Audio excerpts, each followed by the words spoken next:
This episode of Just Some Guardians is brought to you by Audible. Head on over to audibletrial.com/justsomeguardians to sign up for a free 30-day trial so you can download some amazing audiobooks for your listening pleasure. Our newest recommendation is a brand new New York Times #1 bestseller, The Ultimate Guide to the United States' Shittiest Cities. Narrated by everyone's favorite city hater, Admiral Nips. This audiobook is over 48 hours long because, in the words of the good Admiral, if you live in a city, it's probably shitty. Nips gives multiple reasons why each city in the book is shitty, though he strangely skips over St. Louis due to a conflict of interest. Him moving there because he loves it there or something. So if you like listening to Wisconsinite talk shit about your city, make sure you sign up for a free 30-day Audible trial at audibletrial.com/justsomeguardians. And now, enjoy this episode of Fudd and Gunbait's Love Shack. Oops, we mean Just Some Guardians. Also Russell, because there's a lot of love. Yeah. I like how you exclude. Very nice.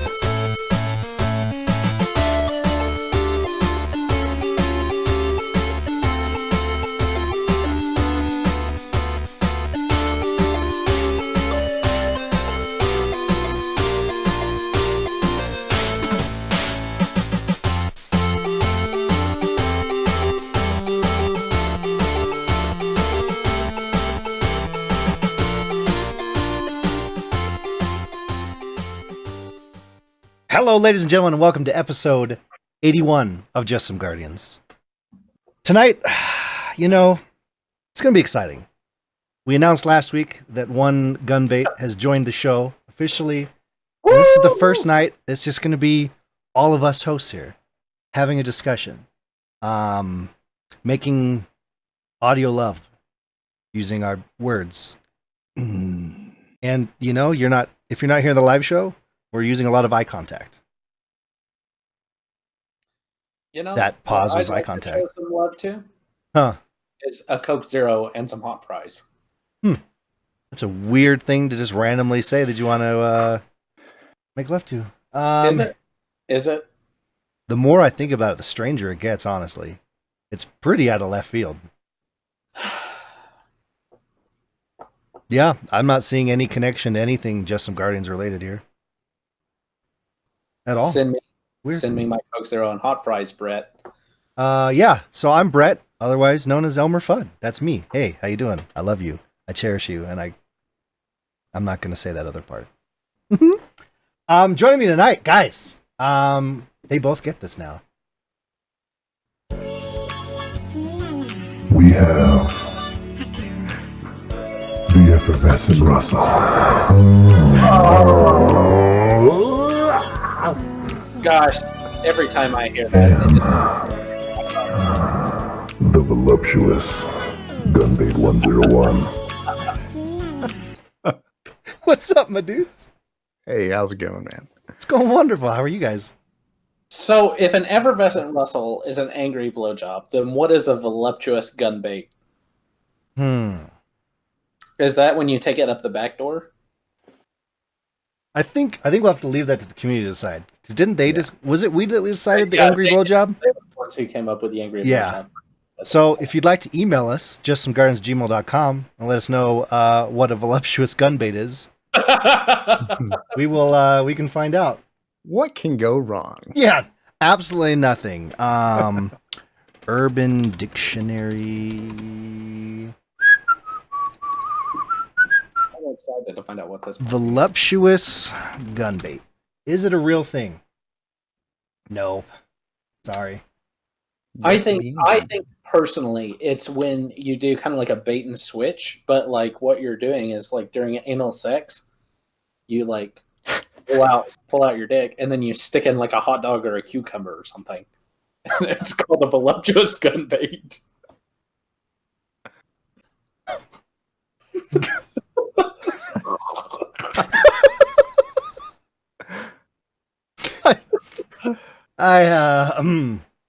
So, welcome to episode 81. It's going to be a good show, guys. It's going to be a great show.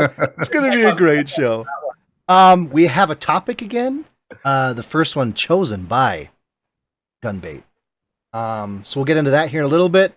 Yep. First of all, though, if you haven't checked out last week's episode, the Do game it. show, do it. It was a lot of fun. It went really well. And another thing we're going to try to be doing is getting all these shows up on YouTube. We've had a channel, maybe like 3 or 4 episodes have made it there. You know, it's work, and I'm not a worker. So the amazing Gunbait is going to be working on getting all these episodes up on YouTube. I know that's, a big thing that's been asked for in the past. So that's something we will now be able to provide you, the listener. Now you can visually see stuff. So whenever you're listening and you hear, for those of you in our audio audience, like, you can just go back and watch it. You'll know what's happening. Gunbait, Sounds you're like- so sexy. Isn't he though?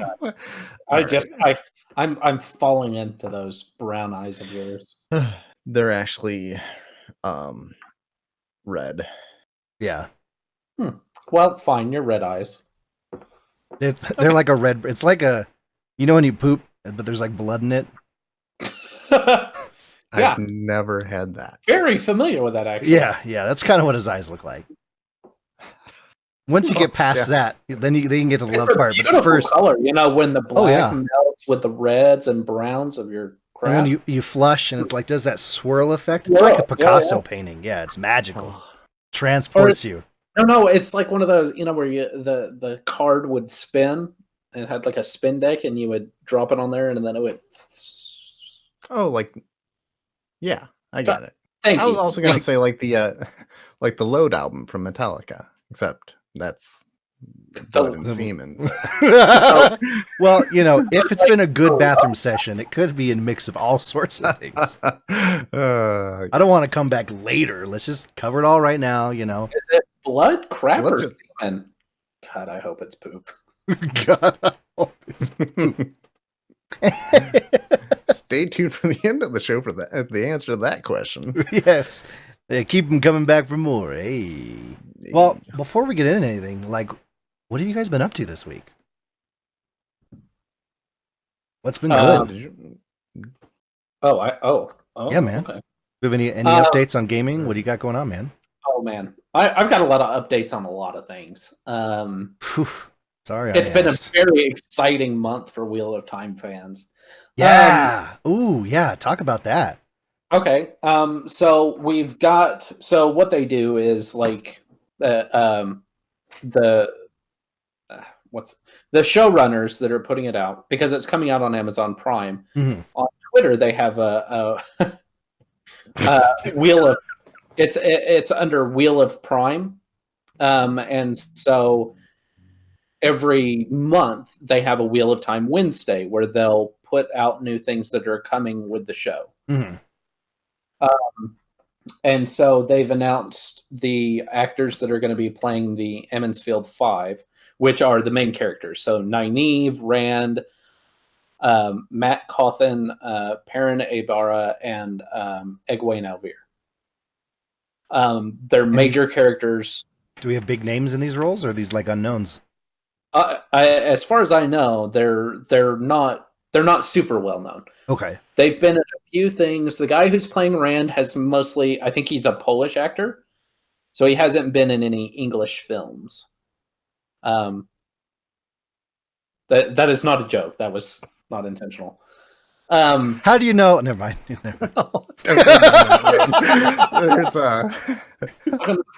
a joke from pre-show that Pre-show, yeah. will never be recorded or broadcasted ever. Anyway, Russ, continue. So my wife just sent me a text message. Sorry. My wife just sent me a text message that says, "Oh my gosh, it's like the devil put a baby in me and it's trying to come out of my anus."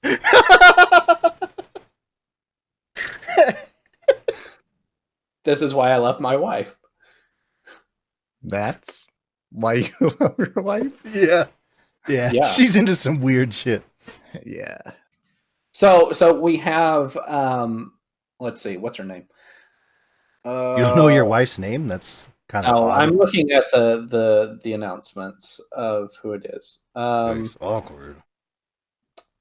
What is her actual name? It just says @Tiger Madden, but My name's Tiger Madden. Then Yeah, my okay. Yes. So this is a picture of her. I feel like I've seen her in something. She's been in a couple of things, but like I said, I don't think she's super well known. Okay. She'll be playing Egwene Alvear, and then this is who will be playing Matt Cawthon. What's his name? Barney Harris. Why are there so many ostriches on this farm? I'd go on adventure, but yellow always makes me look so thin. We have Zoe Robbins as Nynaeve. Oh yeah! Oh, I love her. And then we have Marcus Rudda as Paranebara. I feel like I know him. I'm And actually then glad you're showing the pictures because I'm really bad with names. I think I've seen that face. Josh Ostradowski is who will be playing Rand. Wow, that's a good-looking dude. It is a good looking. Holy crap! I wasn't ready for that. One of my favorite characters, Lan Mandragoran, who is basically the epitome. He is the manliest man I've ever come across in just. I mean, so one of his sayings that he says is, "Death is lighter than a mountain. Duty is heavier than a Mountain Dew? Death is lighter than a Love Mountain feather. Dew. Duty is heavier than a mountain." Oh, got you. Yeah, but That's a this pretty good is quote. Lan Mandragoran.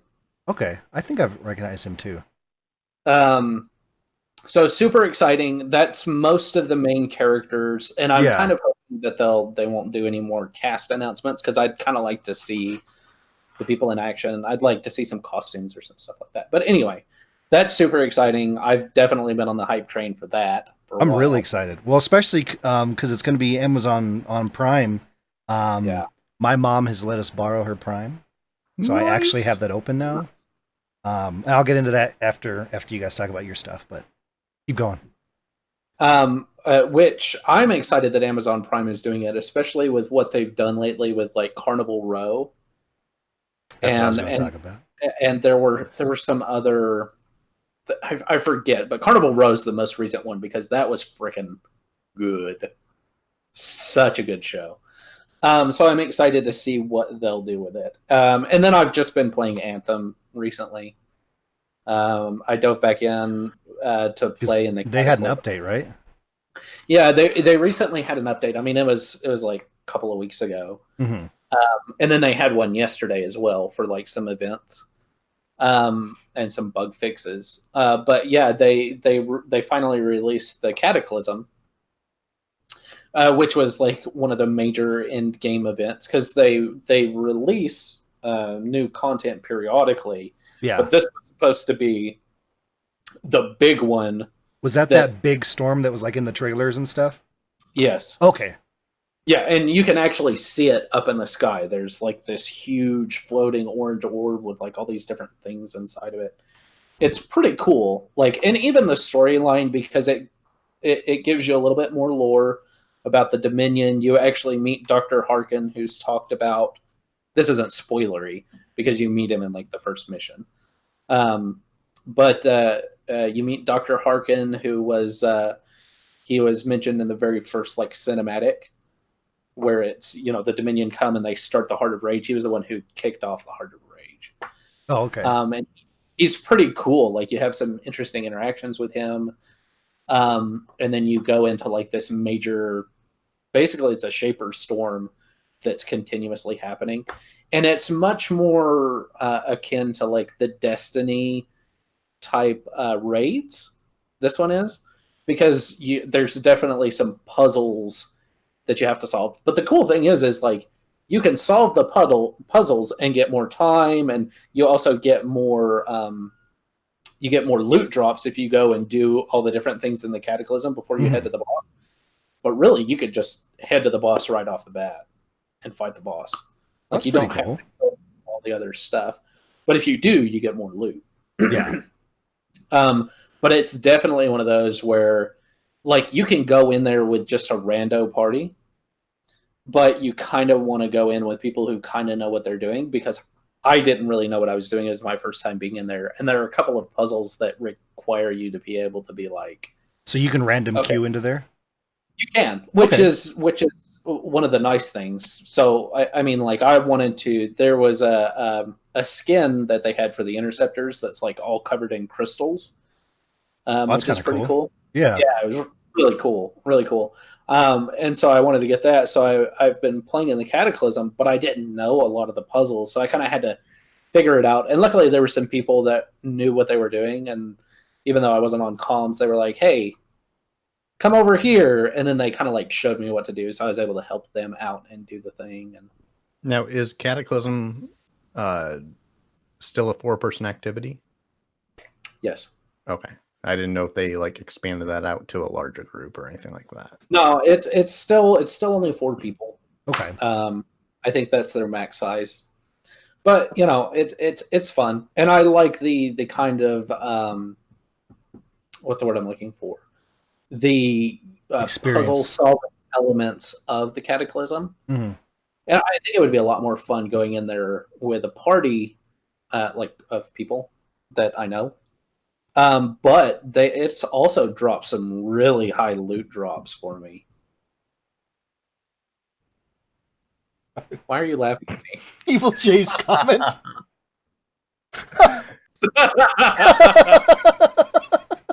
We should reference for audio listeners, but Evil Jay says, so half the player base of the game.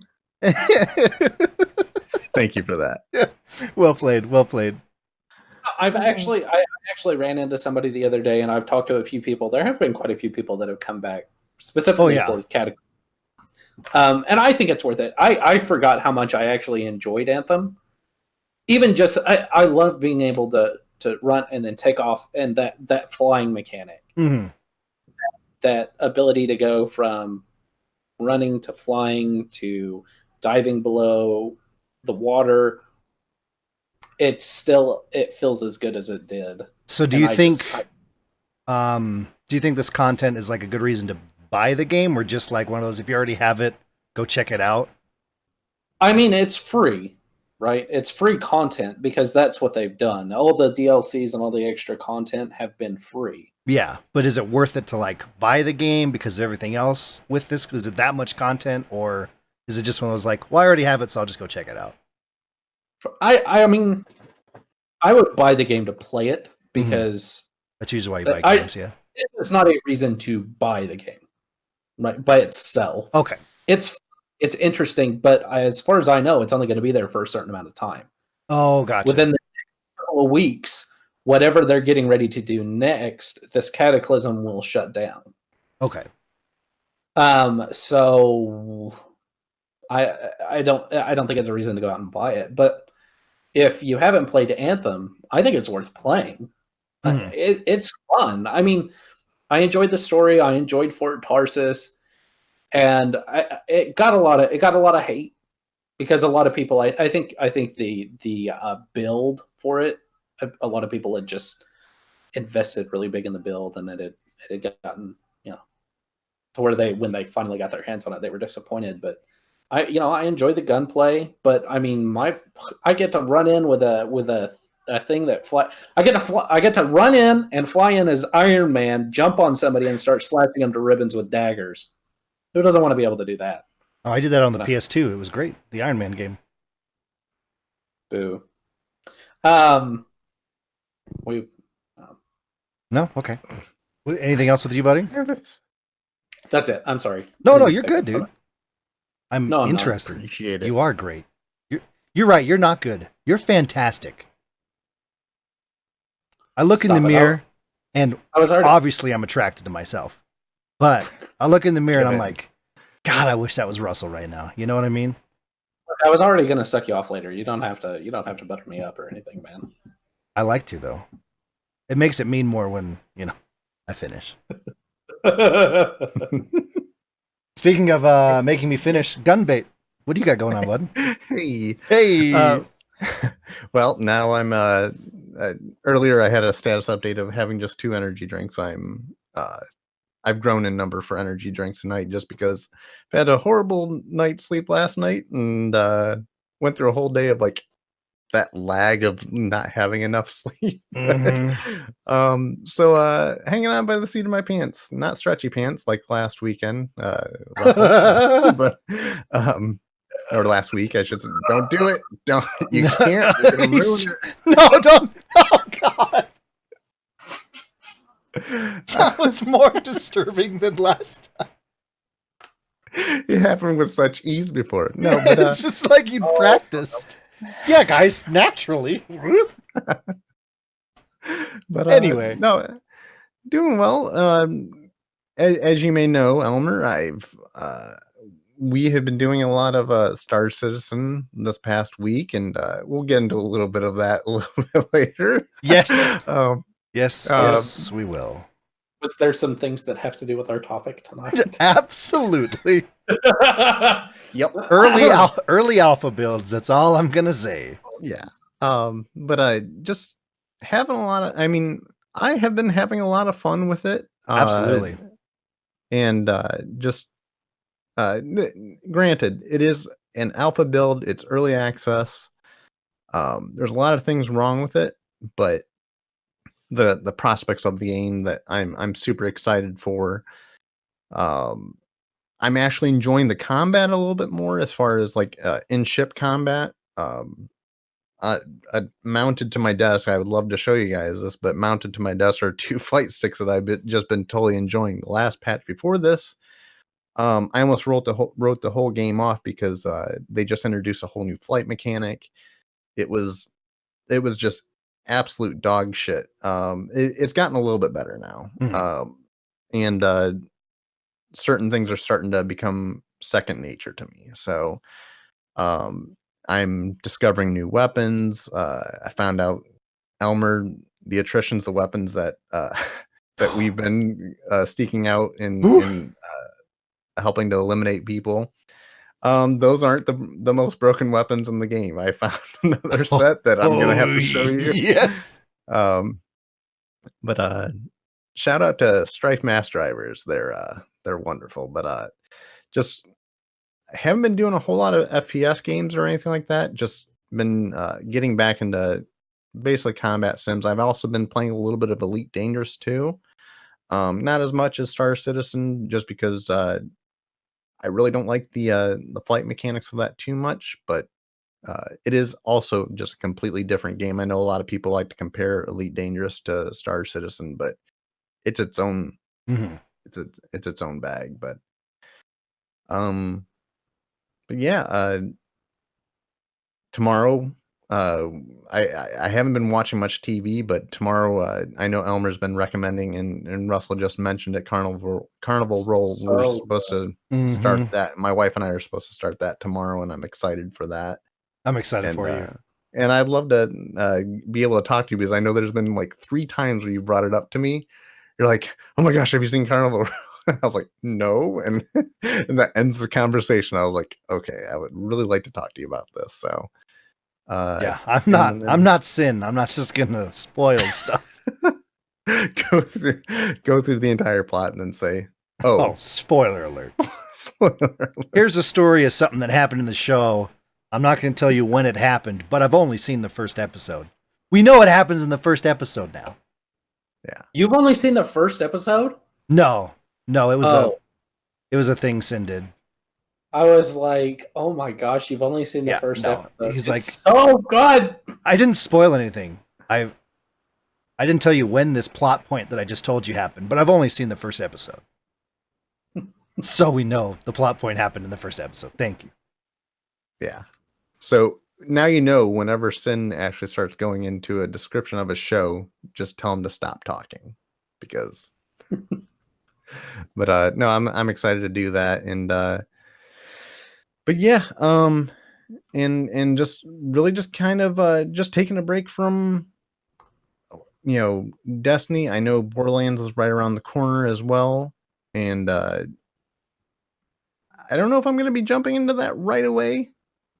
I'm kind of interested to see what Shadowkeep has to offer. And I know that Bungie has come out with a lot of news as far as like, finishers and stuff like that. A lot of cross save updates and all that. But I'm more of a PvE player in Destiny, and I'm really excited to see what the moon brings us, and just I'm really excited to see what being that Bungie now is their Right. they don't have an overseer.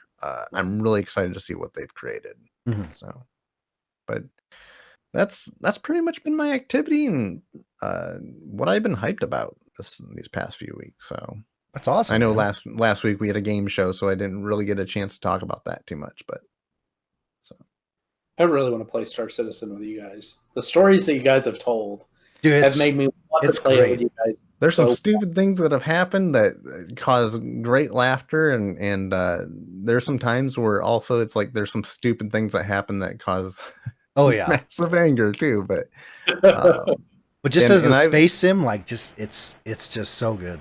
it seems Yeah. really. It seems like it's what people expected from No Man's Sky. No Man's Sky has, and I've heard it's gotten a lot better. Yeah. Clear Knight and I jumped into that. I think he's continued on with it. I spent a few days in it because I never had the experience to play No Man's Sky, but Right. now that they've introduced like multiplayer mechanics now, it's actually a really cool game. I was a little bit disgusted with like flight. What's going on now? Okay, Russell's already been banned. Regular stuff. I was only wondering when it was going to happen, but yeah, I'm not a big fan of the flight in No Man's Sky. It's a little weird, especially on mouse and keyboard. I've heard that people that play on controller say that it's a much better experience. I haven't tried that out yet. I probably will eventually. But it's a really cool game. I love what they've done.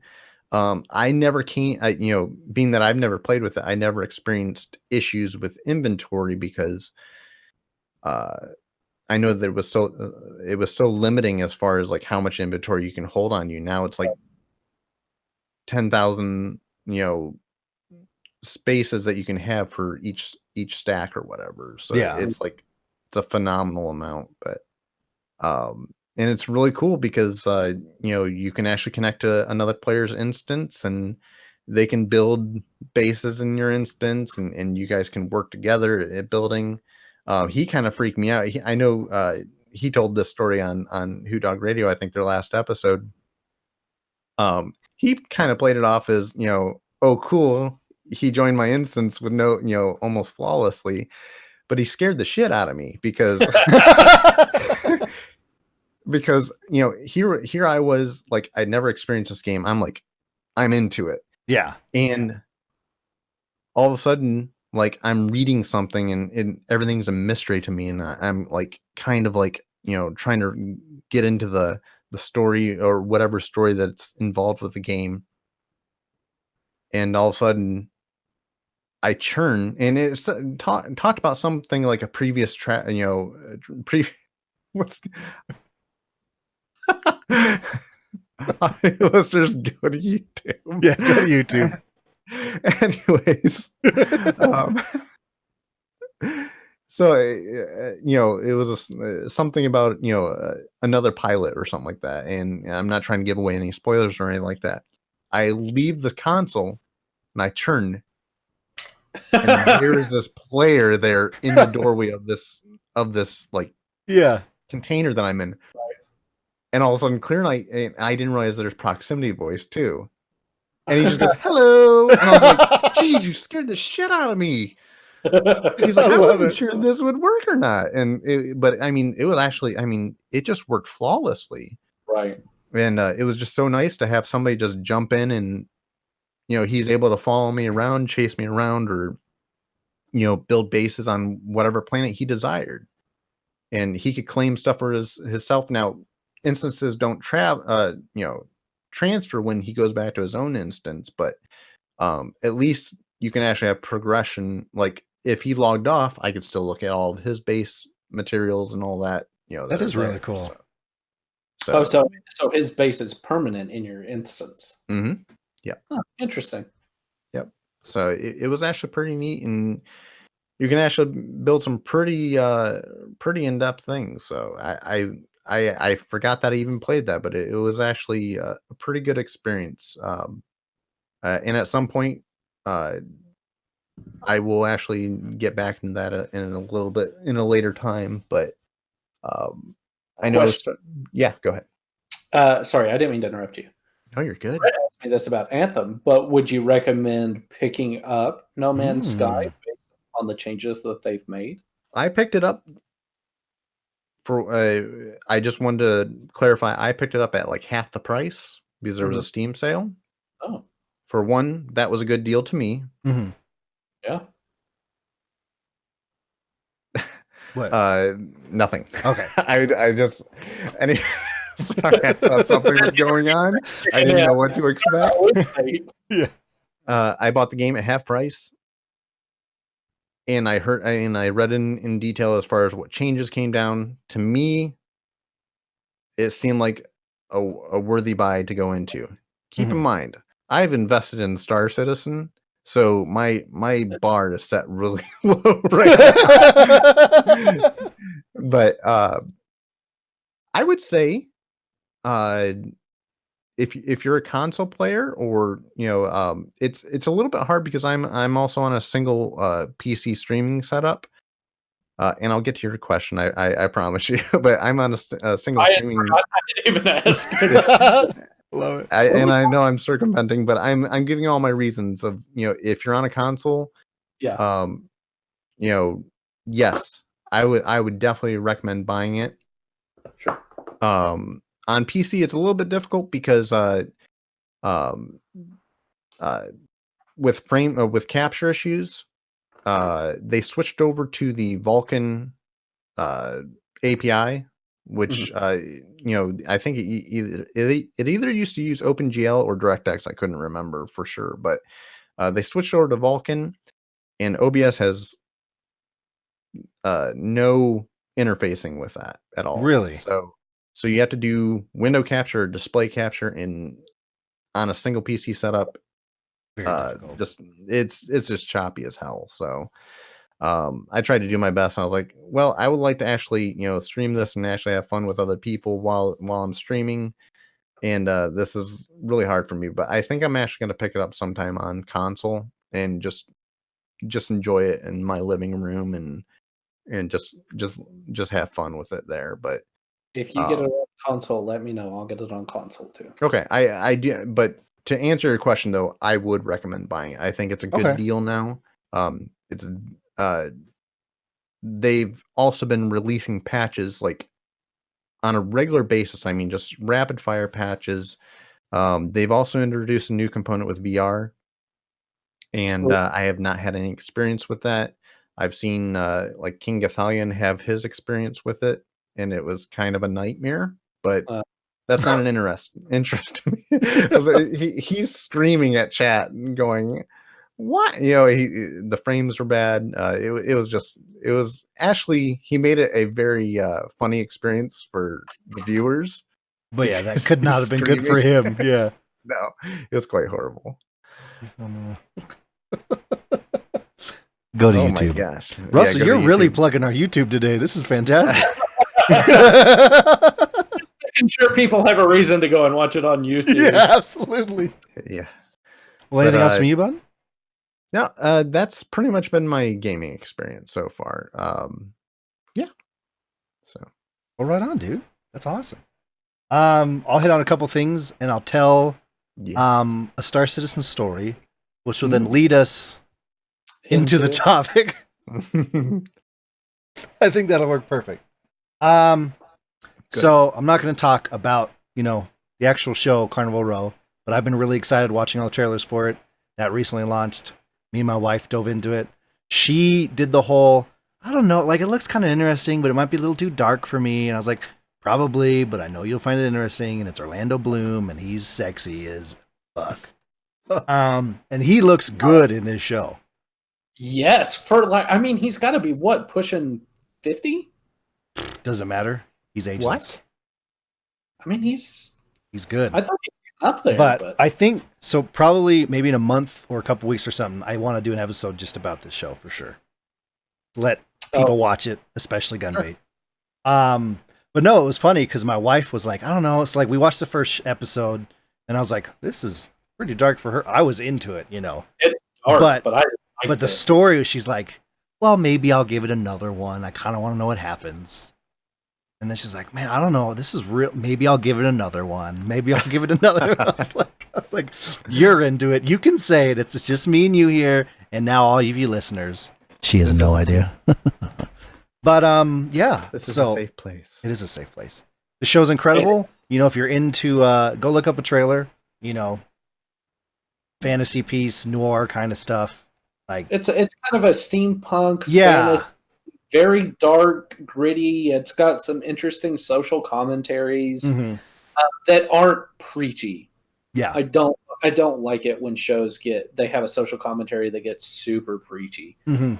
This was not it. I never once felt like I was being preached to, but it does have some interesting social commentaries blended together with fantasy, a steampunk kind of setting.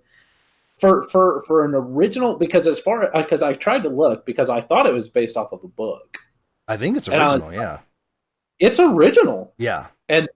To me, because of the machine that is Hollywood, that was surprising to me of how well it was done, especially for being an original concept. Well, that's the thing I've been really enjoying with, like, you know, Amazon Prime doing stuff and Netflix is like, it's not Hollywood. So they can actually like have good ideas. Weird. But yeah, I've been really enjoying all this, but so we'll get more into that show at a later date. I do have a question for you. Yeah. Because I don't know if you're a huge Star Wars fan or not. Ooh. Never heard of it.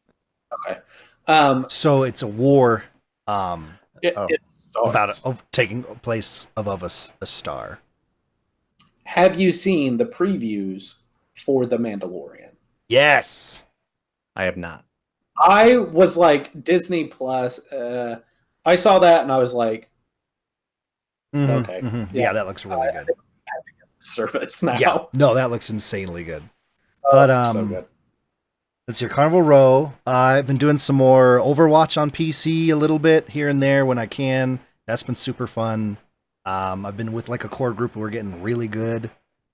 I don't know, did I talk about the Call of Duty 2v2 beta that happened on the show? Russ, have I talked about that here?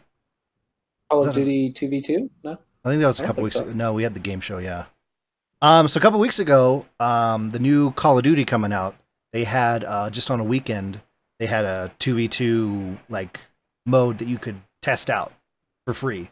And so I was like, well, I'm really interested in this Call of Duty game. I want to try it out. It felt so good. It looked amazing. I played the last Call of Duty game and I enjoyed it, but it was still a little too like, I don't know, bright colors and insanely fast pace. Because I was really into like, you know, Modern Warfare 2. And it felt more that old school COD style, but it's in a new engine, which they've needed to do forever. So, I mean, Yeah. it looks incredible. It feels better. You know, I'm not going to say slower paced, like, you know, what you expect like a slower paced shooter to feel, but slower than what Call of Duty has been, which still, you know, is quicker than most things, but feels really good. Go to YouTube. Oh man.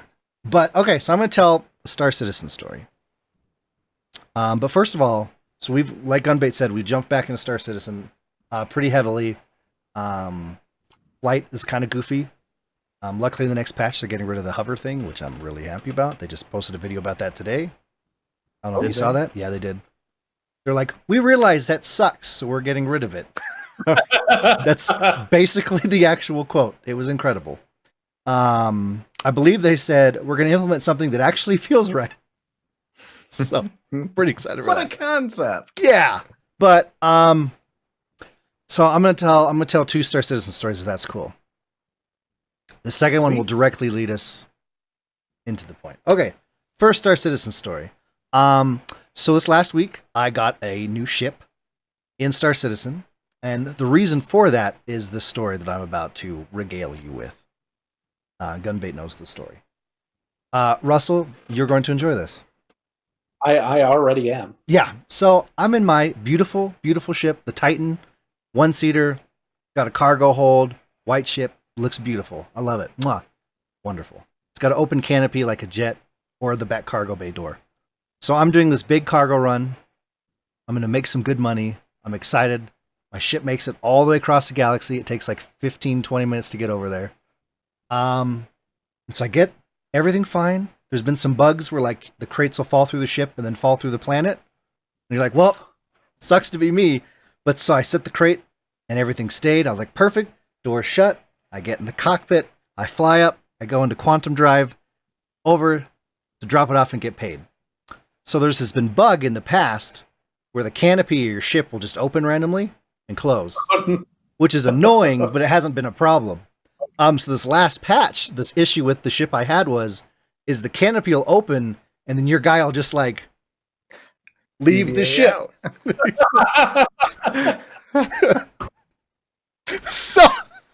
So I'm in quantum drive, right? Oh no! And it happens, and my guy goes whoop, and I fall out of the quantum stream, and my ship is still traveling. I'm in the middle of nowhere in the galaxy, floating around in my little spacesuit. So I'm like, oh shit, I'm not gonna make any money. I'm stuck in the middle of nowhere, right? So I put out a beacon in game, which sends gives a mission to like every player on the server. Whoever picks it up first, I can pay them to like come pick me up and take me somewhere, or to like come help me in battle. So I set one up to like come pick me up, and just you show up and there's just a guy floating in some space. Yeah. So I put this thing out, right? And so some guy's like, all right, I've got you. I'm on my way. I'm like, sweet. So he's on the... He was flying the same ship that you were. No. And then there's No. So he flies from the other side of the galaxy, which takes like 20 minutes, right? So I'm just floating there, killing time for 20 minutes, just floating around in space. And I see him get closer, and he's in like the base of base ships you can possibly. I'm like, I don't even know how he got over here. That ship should not make it over here. But an issue this ship has had in the past is there's the pilot in the seat. There's like a little room, side doors, the bed. So the issue in the past has been a bug where sometimes when you're entering the ship, the door will just close and kill you. So I see him pull up. I'm like, ah, shit, I'm going to die. Yeah. So I'm floating up to his ship and I get in safe and sound. I'm like, sweet, perfect. I'm like, okay, here's where I was going. If you could just drop me off there, I can reclaim my ship. It'll respawn. We'll be good. He goes, okay, perfect. He closes the doors. I do the sit emote. I have a couple beautiful screenshots of me sitting behind this guy as he's flying across the galaxy, right? Things are going my way, Everything's coming up, sunshine and rainbows. So we come out of quantum drive at the location we want to go. It's a space station. He's flying towards it. As he flies, my guy in the sit emote just slides out the back of his ship. And just clips right through the back. Right? Clips through the back of the ship. I'm floating in space, holding my knees in the sit emote, just like, woo. So he doesn't realize this and lands on the space station and goes, where'd you go? I'm like, I fell out of your ship. Could you come back for me? So the second he landed, the mission ended. So he didn't have an indicator over my head anymore. Right. So I'm sitting there in chat guiding him like, no, to your left. All right, come forward like 100 meters, like until he can physically see me because I'm this little blip in space, right? Yeah. So he's trying to find me, and this other ship, it's a Gladius, it's a fighter ship, comes out of quantum drive and flies right at him. And I'm like, oh my God, please don't shoot him, please don't shoot him. Like, I've spent an hour and a half at this point trying to get back to my ship so I can make this money and just end. Like, I'm tired of playing. I want to go to bed. This is insane. I was going to do this real quick before I went to bed. This whole thing happened. I was up way too late. Next day, work sucked. So he flies back into the armistice zone so no one can shoot. I'm like, okay. So I'm like, I'm just going to float to the space station because I'm close enough. It'll take forever, but then I'll be safe. So his other ship, then his whole point of coming out there, I don't know how he figured out which station we were at. He must have just been jumping all over the place, was to find me and then kill me. So I gave up because people are dicks. So I'm floating towards the space station, not telling anyone where I am anymore because I know why he's there. Oh, because it's a distance chat? Yeah. Or... It was a global chat, yeah. But we never mentioned which space station we were at, so I don't know how he figured it out. Unless he just guessed one and happened to be right. But, so I'm floating towards it, and I'm like, I think I'm going to make it. I'm close enough. You know, the spaceport's big on the screen. I think I've made it. And he starts turning, and the guy I was going towards saw me and started flying towards me. And then the Gladius turned and saw me and gunned it to try to just run me over because he couldn't shoot me. So I'm like spiraling in space trying to get away from this big ship.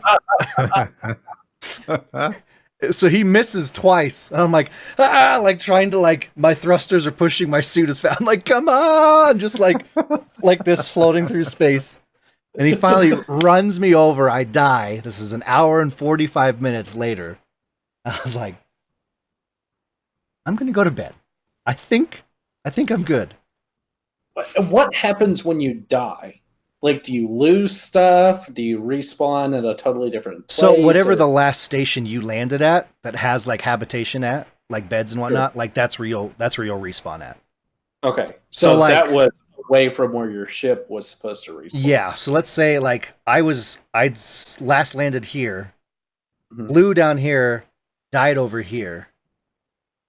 I respawned back over here. So like an hour and a half, later or earlier of gameplay. And so when your ship is at a different place, you have no way of getting to your ship unless you buy a new one. Well, in the past, it would just disappear and you'd have to like get a new one, right? Okay. So I log out. The next day, me and Gunbait log into play, and I'm like... It wasn't the next day. Was it a couple days? It was like 3 days later. You're right. It was like 3 days later we log into play. I'm like... How funny would it be if my ship's out there? And Gunbait goes, remember, that doesn't exist in this game yet. Like, it just despawned when you locked out. And so I go to retrieve my ship from the console, and it's bugged out, and it won't work. And I'm like, what if my ship's out there? So we get in his ship, we fly to that space station, and as we come out of Quantum Drive, my ship is floating right there. I'm like, oh, we're both freaking out. I can't believe this is here. I get out of his ship, float over. The cargo is still in the ship, everything. It's sitting there on, the door's open. I'm like, we're good, right? So I get into my ship. I'm like, the space station I need to deliver the cargo to is this one I'm in front of.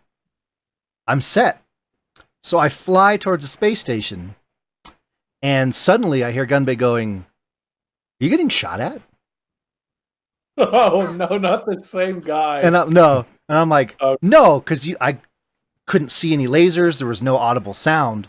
So the turrets on these space stations are bugged where they don't make any sound or actually have the lasers coming up, but they're doing damage. No. So I accidentally had a crime stat because another session I shot Gunbait in the head. And so it thought I was a criminal. It's good times. It was a great time. He'd set the ship to self-destruct right before we logged out, and so I shot him in the head.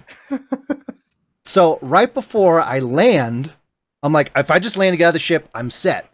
I'm like inches away from landing, and the turrets blow my ship up. My cargo's gone. So all that excitement of like, all that anger I had was gone. Everything's fine. Out the window. So there's that. And that was when you threw your keyboard through the screen. Oof. It was more one of those, where you don't say anything. Right, I was really quiet for like 8 minutes. And Gunbait's just like, Bud? You there? Yeah, we had some quiet moments that yes. They were secretly, it's like, yes, I could see this happening, and there could have been things that could have been avoided. But yeah, that just happened. I mean, you kind of brought it on yourself because you shot Gunbait in the back of the head. Well, it was in the face. I didn't shoot him in the back. He was looking right at me. Yeah. I was True a friends will gentleman shoot about you. it. Yeah, Yeah. True friends will shoot you in the face. And I told him beforehand.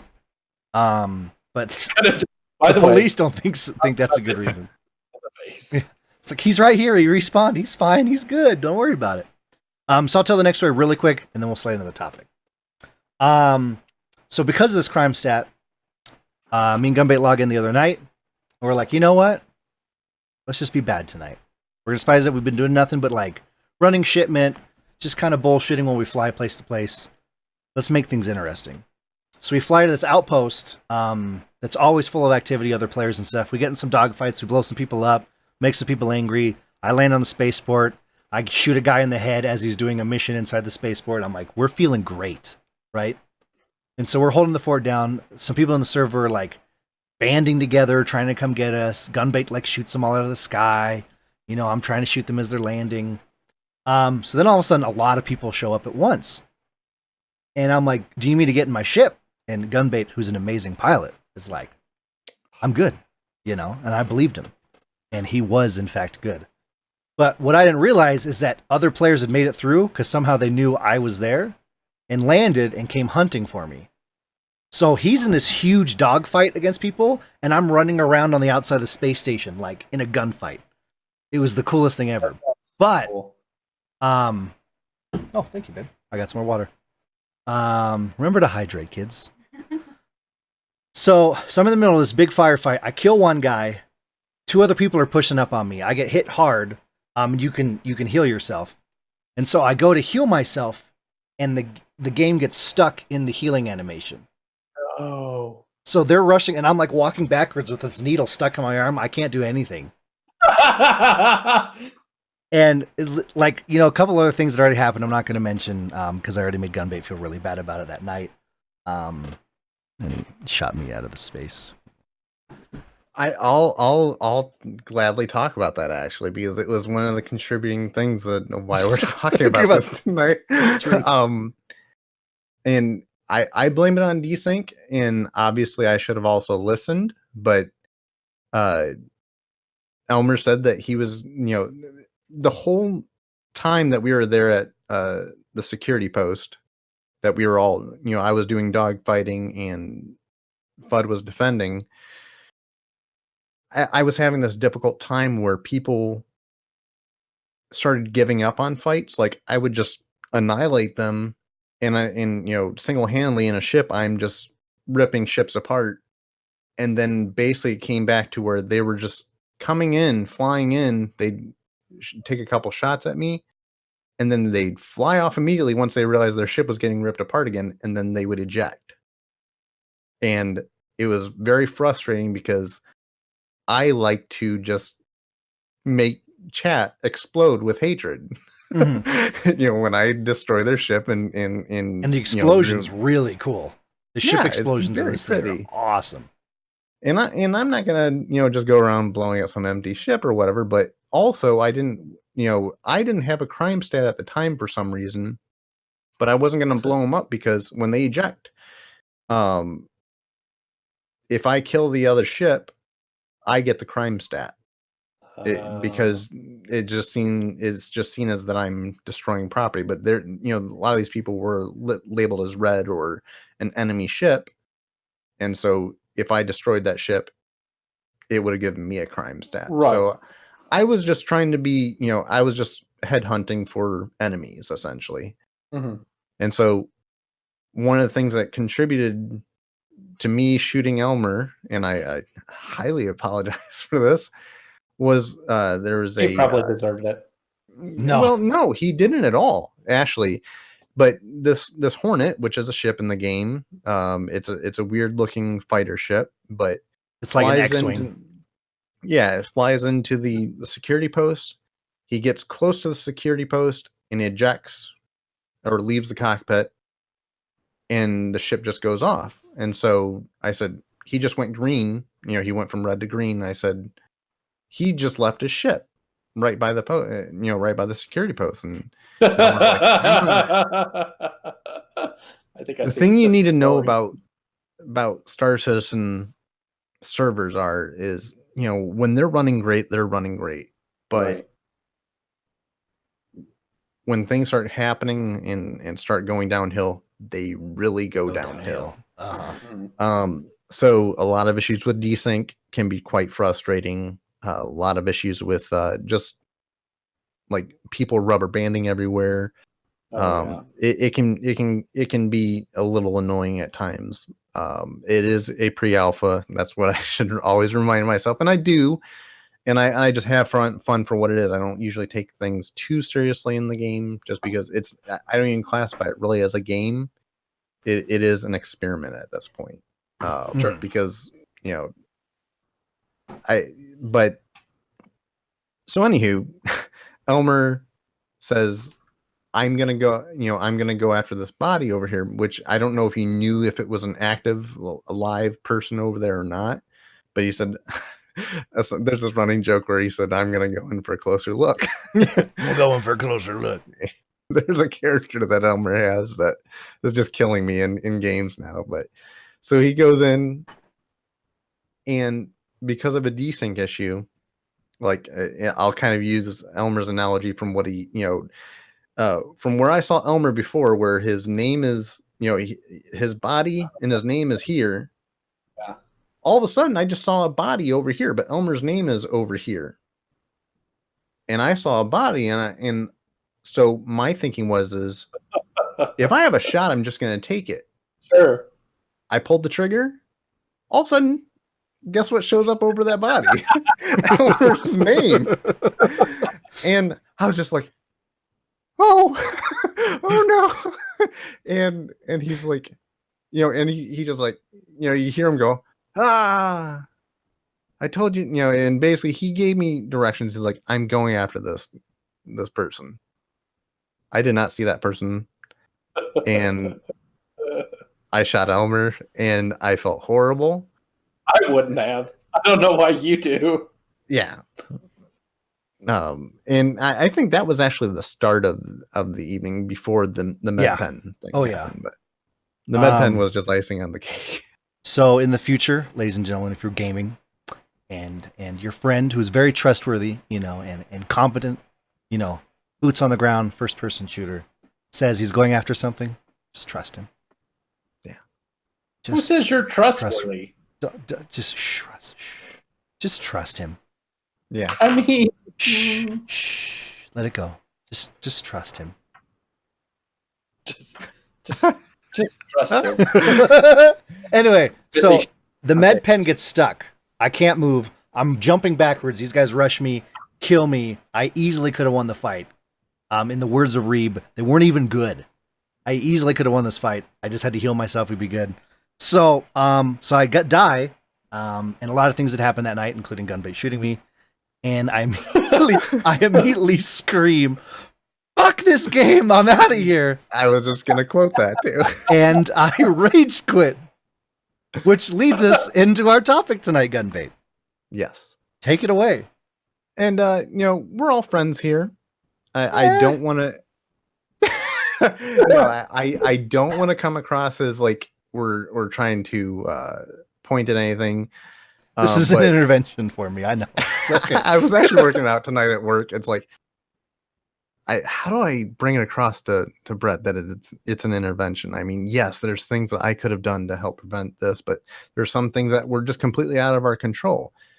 Pretty much most of the night, I thought as I was just seeing a body floating through the air, I could have just shot out of the sky, not thinking it was Elmer, because the information that I was receiving was incorrect. So, I mean, have you ever played Overwatch with him? I mean, it's not like rage quitting is an uncommon occurrence. Which is why this is an intervention. No, and I think that when Elmer plays Overwatch with me, I think that he knows that I'm inexperienced with it. And so I think he's usually willing to kind of stick with me, but I've never had him rage quit with me. However, when he rage quit Star Citizen, it kind of deeply affected me, actually. Like, I was like seriously depressed at this moment. Like, I was almost heartbroken. I was heartbroken, actually. And I've actually lost some good online friends, and I because I've met Elmer, I actually declare him an actual friend of mine, and Whew, that's you rough. know, yeah. Yeah. So I mean, it was like 0 out of 10 Like would a not ball. recommend. Went back. so it was like I got kind of emotional, and then I had a horrible night's sleep the night before or last night, and so all I'm thinking about is that usually even if I'm tired, I will usually jump on with Elmer and stuff like that. And when he's like, "Hey, what you doing?" I could have just said, "You know what? I'm not gonna get any sleep tonight. Might as well just give in and just have some fun. And I may be tired and maybe half dead the next day, but who cares? I'm gonna have a time of my life." I didn't last night, and I felt bad about that. And it just led to when Elmer came to me, approached me today about what we're talking about. I said, "How about rage?" I was like, And I wanted to talk about it as like I didn't want to turn this into like, oh, go ahead, sorry. Sorry, I was talking over you. I'm my fault. Go ahead. No, but go ahead. Sorry. I was trying to joke around, and I was please, just saying, if it's derogatory towards me, please go ahead. basically, we just need to talk about how bad Brett is at rage quitting and have an intervention. I didn't want to turn it into that, but well, I actually I have not rage quit a lot of things in a long time. What helps, I'll call it out here. So I play with this individual sometimes named Reeb, who rages way worse than I do, which, it makes me not rage as much because I'm laughing at him raging. So yeah, this is actually the first time in a while I've rage quit something. Yeah. I'm just laughing so hard at F this game. I'm out of here. I think the controller was my mouse. I was like, I like threw it across the desk. One of the things that I like to ensure is like, when somebody's playing with me, is one of the things why I you guys have been awesome to play with too. It's one of the reasons why, and I know this is just some Guardians, but it's one of the reasons why I found really good friends over at Hoot Dog. Still a member of their clan, the clan, and it's like we've all kind of grown to enjoy each other's company, and it wasn't really a ragey community, and I came from other communities where they were really that, and it was disgusting and gross feeling, and I just going back to that scared me, but I mean not going back to that, but just having that glimmer of experience like that it scared me. But and I don't know where to take this as far as like I've had my own experiences in the past with rage, and I've learned I I also go to therapy now on a regular basis. Gaming. Yeah. I need gaming therapy. And not just due to gaming, but I also I'll come out and admit it and say that I've had anger issues in the past, and I try to keep that in check now. Mm-hmm. I also have a family that I have to keep supportive, and sometimes those things that cause me to I play games to unwind, de-stress, relax, and sometimes I was playing games that were causing me to feel that rage, those inner demons, if you will, and I would leave that game, then I go explode on someone else, just erupt, and just it would cause turmoil, and I had to learn how to tamper that down a little bit. But Well, what are some things that you use to do that then? What's that? What are some things you use to tamper that down, to control the rage? So Ashley, one of the things that I've done, Ashley, is I actually, first thing I go in with the mindset of usually when I play, is just try to keep, the mood light and stuff like that. Not to take the game, the game shouldn't be really serious. You should actually just be looking at it as a game, not as, Monopoly. I don't think that's a game. That's everybody's gonna rage over Monopoly. That's it. There's going to be a tabletop board flipped at some point of the night. No, What's up, every Russell? time I've played Monopoly, that's been the case. Yeah, I've never gotten through a game. Dice have been thrown. The little figures have been thrown in people's faces. Punches have been thrown. Oh yeah. Very close. Very close. My aunt has 'cause never we been the just same. started cheating by the end of it, and like people are slipping 500s to each other across the table. Oh god. It's a Wow.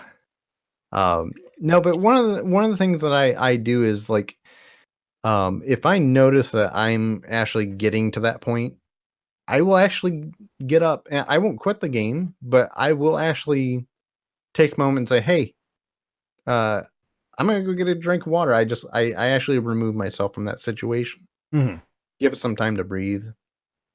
This is just one of the things that I do.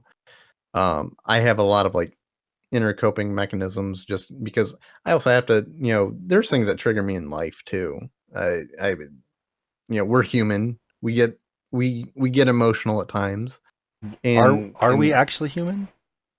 Or are we in fact dancers? Are dancers not human? no. Song reference, move on. Oh, okay. Sorry. I missed it. I apologize. Anyways. So, but basically I try to always go in with a mindset of try to be accommodating to the other people that I'm playing with. There's also a reason why I do play solo a lot, but most of the time I like to be a social gamer. Mhm. And Russell, I don't know if there's any stories that you'd like to share as far as like a rage times, but I have a few good stories. Yeah. Russell. we also have a live demonstration here on this podcast at one time. Yes. That's true. Every Well, game show. I don't like losing, and we'll just. I have a few good ones. I'll let you be the cathartic part of the show. Damn, I was hoping that you'd be the moderator. Well, no, but like No. Russ, not, but as we've gamed together a long time, and gaming like even back in high school or when we first rekindled to more recently, like your rage levels have definitely gone down. Which mean like Sure. what are some things that you've done to like kind of help soothe the beast? I mean, it depends because, like, if I'm if I don't know people, like if I'm playing a game online, normally within social gaming, playing online with people, I don't normally have a hard time with my rage. Thank you. You just touched my. Go to YouTube. But I mean I know because I really hate losing and not just video games but like games in general. Mm-hmm. Yeah, I am super competitive. I try to keep it on the down low, but it's bad.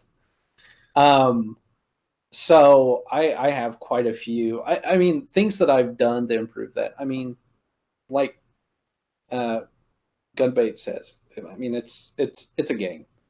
There are a few games, and I understand. Normally, what's helpful for me is like, I mean, if I lose, I lose. It's not like I'm not going into Overwatch trying to improve my scores. Although sometimes the seasonal thing, whatever. Oh yeah.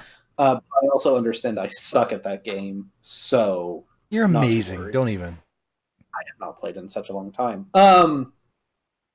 So I don't know. I mean, I guess the most calming influence that I have is, well, usually Lindsay is like, dude, why are you raging? She told me the other day I was playing Sekiro. For those of you who are here just for the Sekiro update, grab onto your butts. So I'm sitting there and I'm fighting this boss and I'm dying and I'm dying and I'm dying and I'm dying some more. And I'm just like, just F this. And like I cannot play Dark Souls or like Sekiro I can't play From Software games around other people Mhm. because I am fully aware of I turn into a big fat 5-year-old. Because I'm like, oh, come on, man. That's not even fair. I was pressing the button.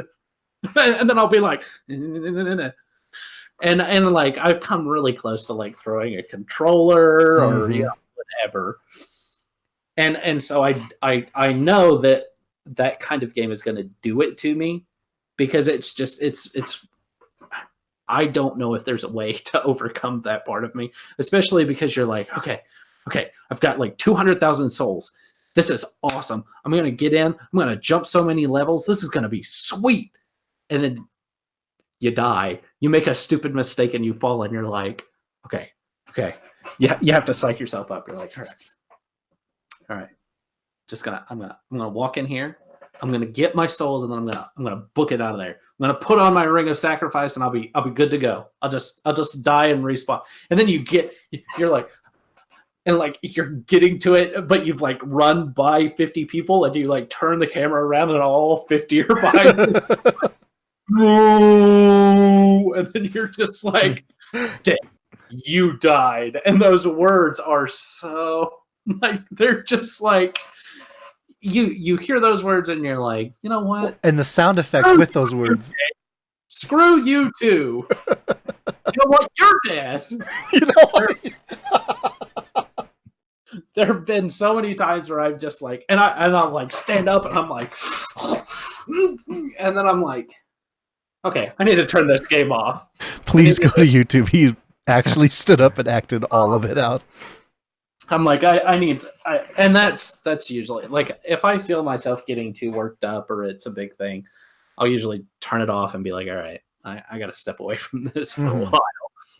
Can't do it. And if anyone's gamed with me recently, you may notice this is something that I've been doing that's helped a lot. I used to, when Russell's been there for the days, I did nothing but rage. That's it. That was you gamed with Brett. You're just like, I'm just going to rage together. Yeah, we're just going to understand this is just going to be nothing but rage. Which I've been able to control a lot of,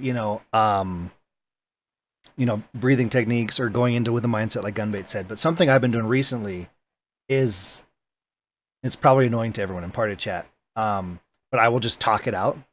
Like everything that happened and why it made me feel the way I do.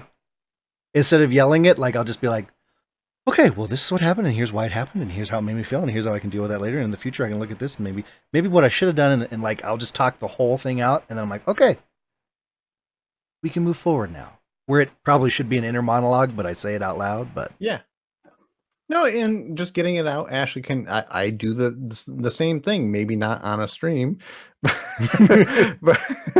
I do work stuff out like that. Another thing that I do on, and this is when I'm not gaming. I actually write a lot.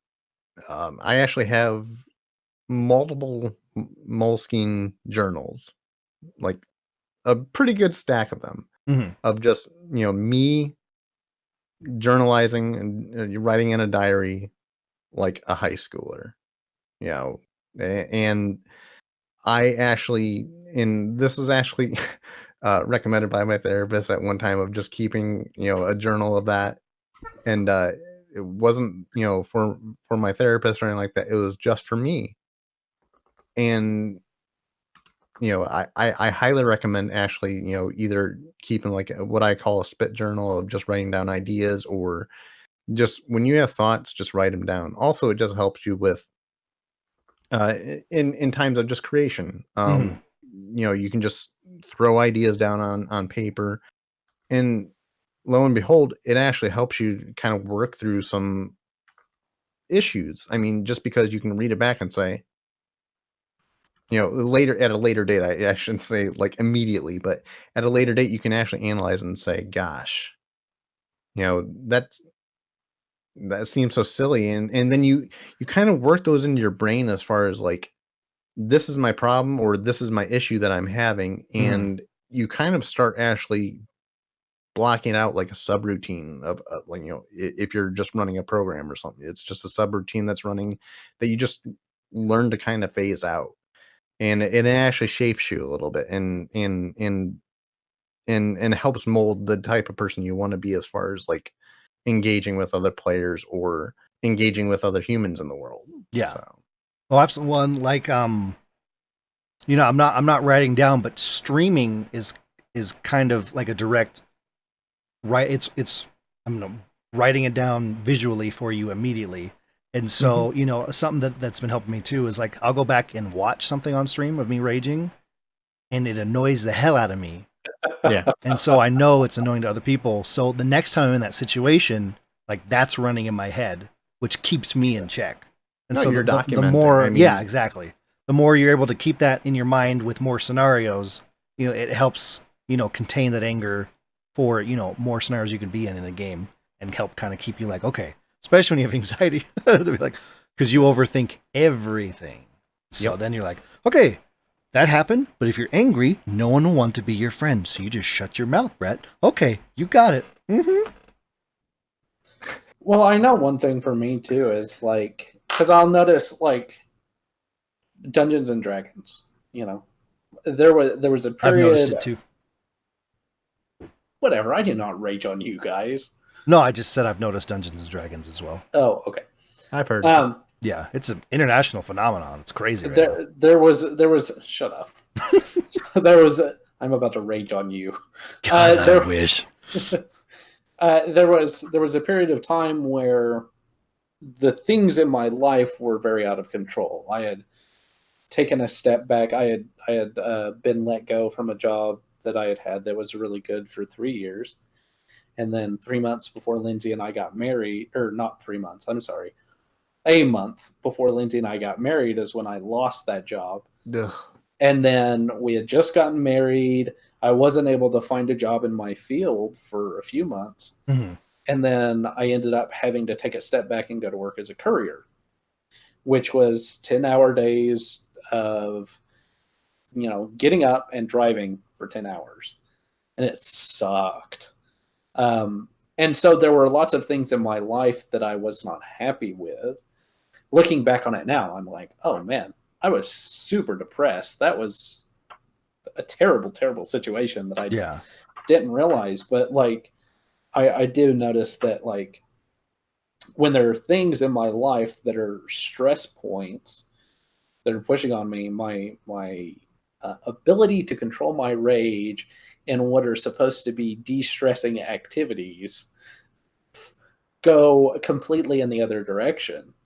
So, I mean, I guess if you're noticing that you are incapable of being able to control yourself in situations where typically, I mean, you're doing that because it's a fun thing for you to do, right? Mm-hmm. Yeah. I mean, that's why I game, is because I want to have fun. And, that's something that I enjoy doing. But if you're finding yourself incapable of controlling your rage, what else is going on in your life? That's a really good point. Because rarely are things so compartmentalized, even though we, especially men in particular, we tend to compartmentalize things and try to keep them separate. It doesn't mean that on the back end that they're not translating over and they're not carrying over into other things that you're doing.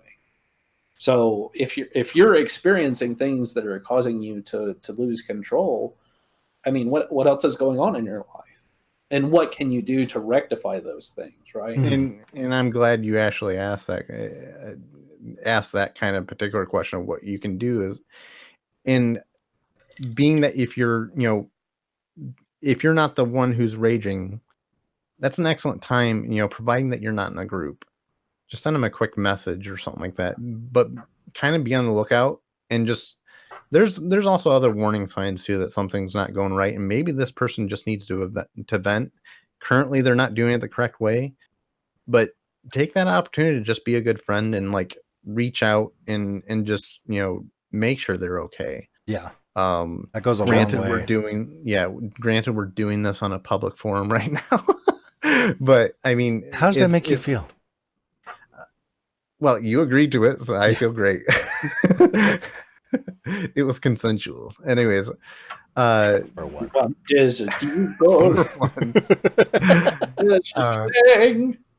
But yeah, just be a good friend and notice when someone's raging, and it's like, acknowledge that behavior, and it doesn't have to be right then and there, but and also announce, I've also been in situations where another player has persisted in raging, and it was just, people were sending me messages, and this was like with older clans I was a member with, or LFG groups, and it was just really just a matter of, somebody was saying, it ended up leading to, hey, let's just kick this guy.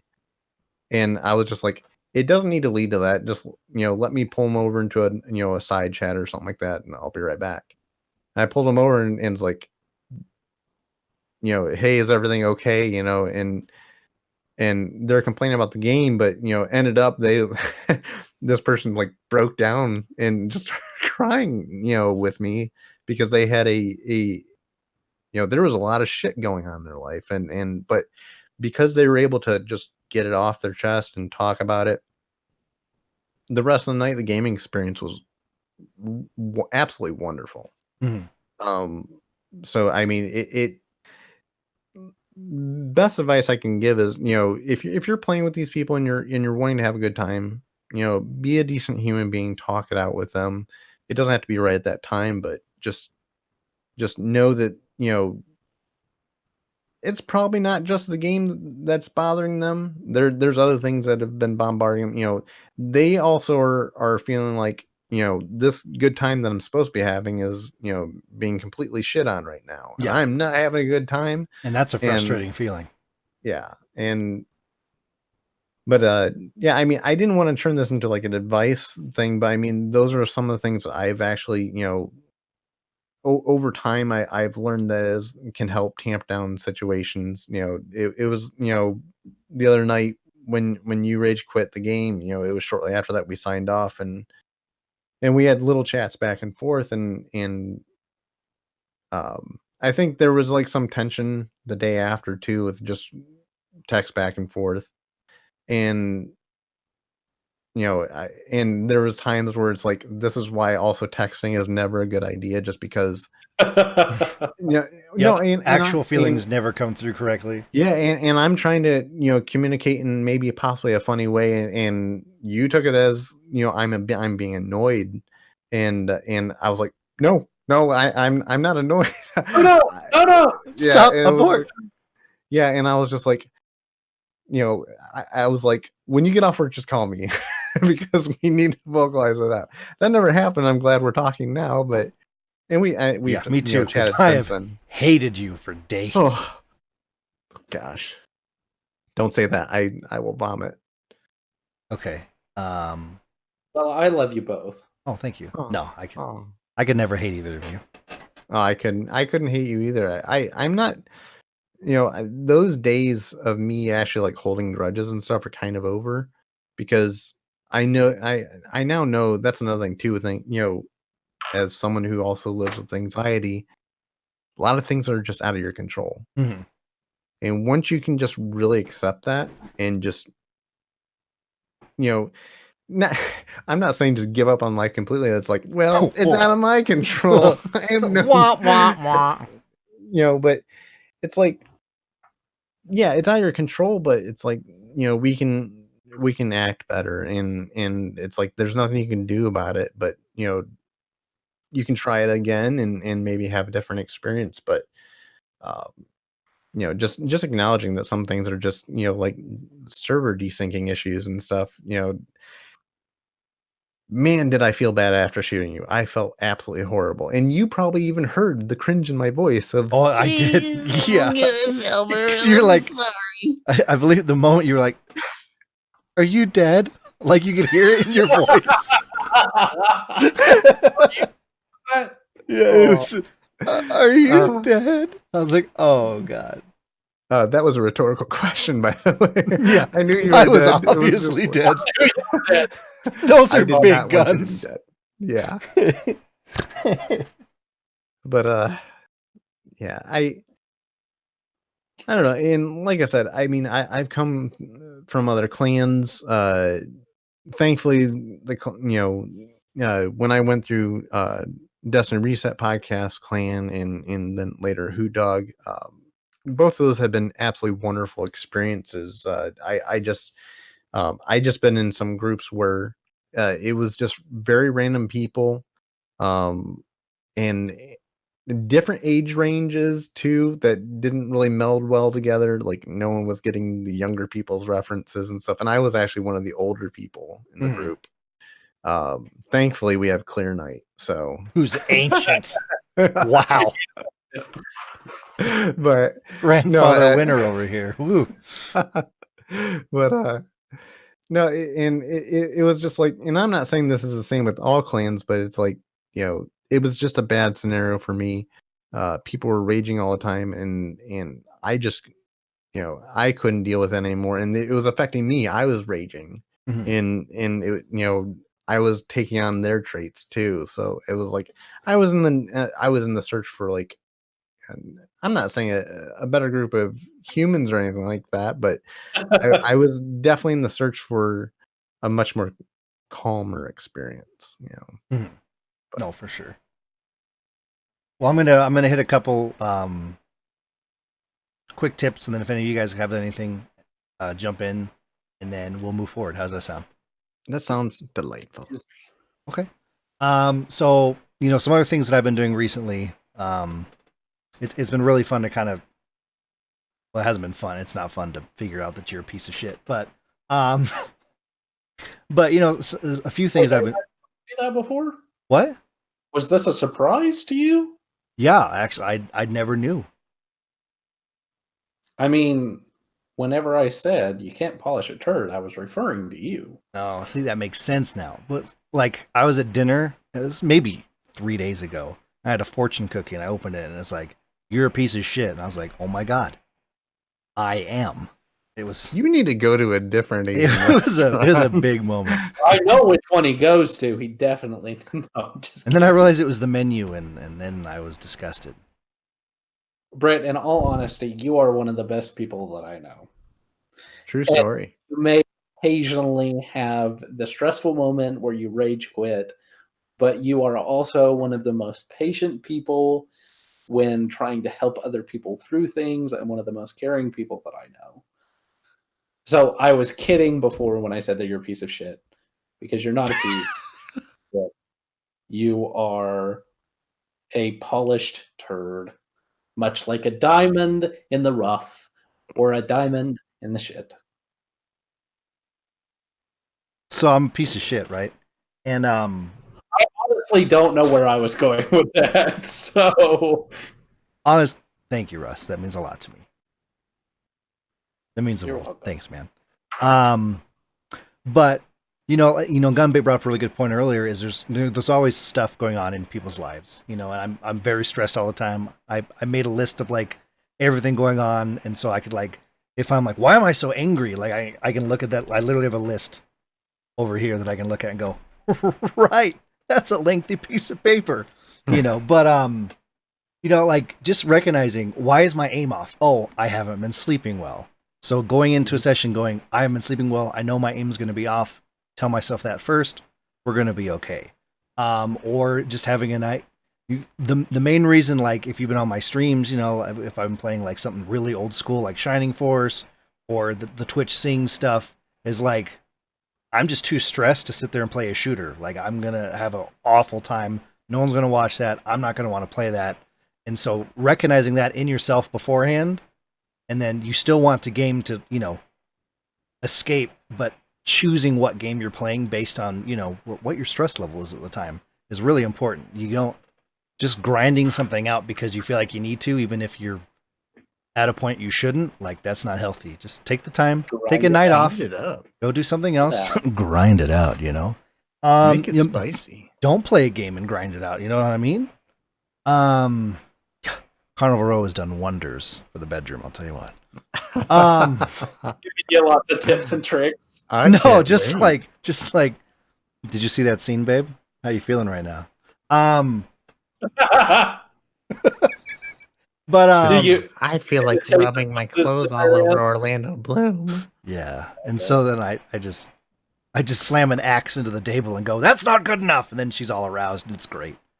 They do have some oddly Kama Sutra poses. It's pretty good.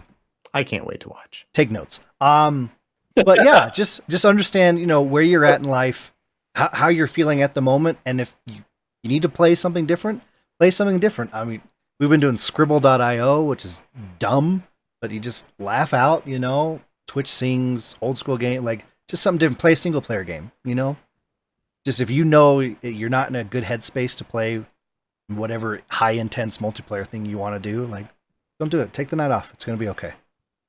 Mm-hmm. Well, I mean, and never take it out on people. I mean, these people are your friends. So if you're raging at them, why would they remain your friends? Yeah, exactly. And remembering, absolutely. Don't be a piece of shit. Right. I just want to say I can't help it. It's who I am.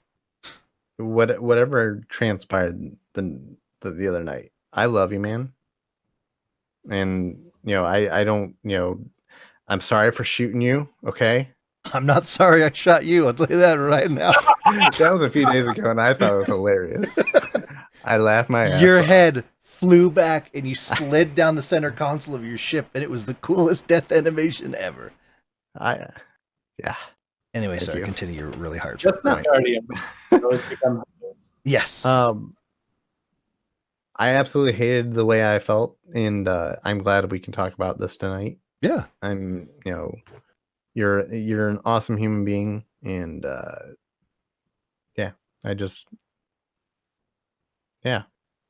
love you, man. So Thanks. Love you.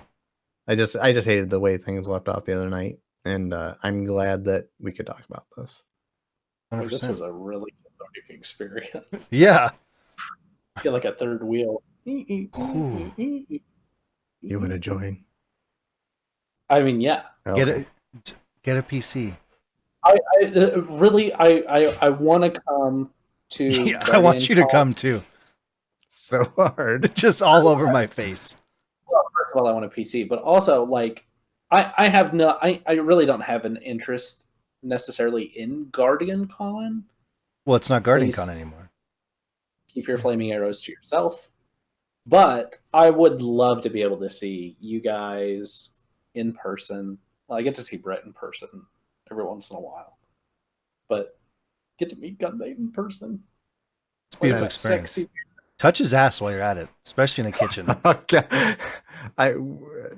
My wife and I are going next year, and please don't get people to do that. Just let's Only if you know him. A sticker. We'll hand out stickers. I've touched Gunbait's ass. Oh gosh. Yeah. Only if you're, you've known him a while, it's okay. He just made you breakfast. There's a list of qualifiers. Well, I'm thinking if you can collect 10 of them, then you get like a little medallion that's just like an imprint of Gunbait's ass. Yeah. Just right. And it's like one of those big like Flavor Flav medallions. We just have a booth that hand in your ass grab Gunbait punch cards. Yeah. We could get the punches to actually be ass cheeks. Click, dude, click. I'll get a vendor booth. I'll get a vendor booth for gaming community expo next year. I'll just make live casts of my ass. Does that sound fun for everybody? Can I like make the mold? Here's what we're doing. Just smear it on there. Hold it on so it dries. Oh god! As long as I can hold his balls out of the way. Yeah. You don't want the balls to get stuck in the plaster. That's a terrible feeling. Well, I don't even know. There are children there. We gotta, Yeah, that's true. You're a good person, Russ. I know. You could hold my balls any day. Oh, I've held your balls. That's right. Actually, well, I don't know. I just wanted to make that a weird moment. To be clear, Oh gosh. Yeah. I definitely touched Elmer's ball. Summer 2009. What a magical time. I believe it was a Tuesday. I believe I moved to Alabama by 2009. Summer of 2008. What a magical time. I believe it was a Tuesday. Anyway. All right. So, well, anything else we wanted to hit on there besides each other? Yeah. Hey. But I mean, since you guys got all touchy feely, you both mean a lot to me. Grumble, grumble. Love you guys. You mean the world to me. Well, I'm just saying, raging includes board games as well, because I was playing Risk one time with my roommates. Ooh. Very nearly tipped the table, and I had to like walk away. I was like, I'm going to bed. I like stood up. I went, I'm going to bed. And I stood up and I walked out because I was like, nope, can't do this anymore. It's all yours. But I do want to make it very Tip of the clear that Russell, you are not a third wheel. You mean the world to me. Thank you for being you. Well, I mean, we're a tricycle, so third wheel is, good. We could be an Eiffel Tower. I'm down. A tripod, if you will. Yeah. I mean, look, there's a lot of support. You know what I mean? Okay, so moving along. Let's do this. Story time! Ladies and gentlemen, this is story time. In this segment, if you're new to the show, welcome. We don't usually get heartfelt like we just did, so don't expect that in the future or anything structured. Like, that was rough, but awesome. I want to make that clear. So story time is a thing we do each week where we go around and we just tell one random gaming story. It doesn't have to be exactly from you gaming. It could be something involving gaming, gaming in your life, an experience, whatever. We get nostalgic on the show all the time. That's basically all we are. It's just remembering the good old days. And so yeah, does anyone do you guys have a story ready to go? I've been going first a lot, so I'm ready. Okay, so one of you guys just calm your horses. I'm about to rage. I'm PS. F this game. Yeah, F this bit. I'm out. I have one that it ties back to one of the prompts from our whose is it game that we played last week. The prompts were what would you like to hear from your player or friends during a party chat or something like that. Oh yes. So I alluded to that I heard some bad stuff, and this is my story time. Yes. So that it actually was, that the friend that I was playing with was getting serviced, okay, by his significant other. Mm-hmm, mm-hmm. And it was really bad. Like, so yes, we're on the moon in Destiny 1. Real nasty, dirty talk where she's like, yeah, you like that, don't you, bitch? Like, well, okay, so Elmer, we had a discussion during gameplay a couple days ago where I mentioned the term duck sounds. Yes. Okay.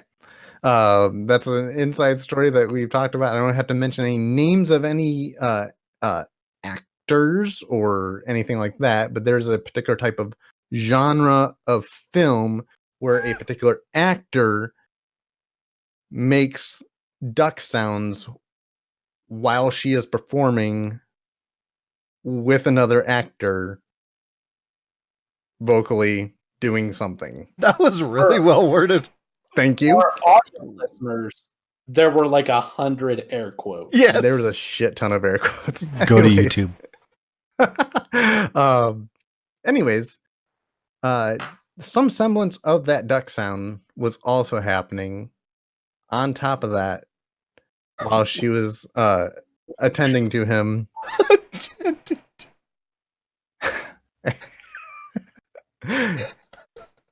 And then he was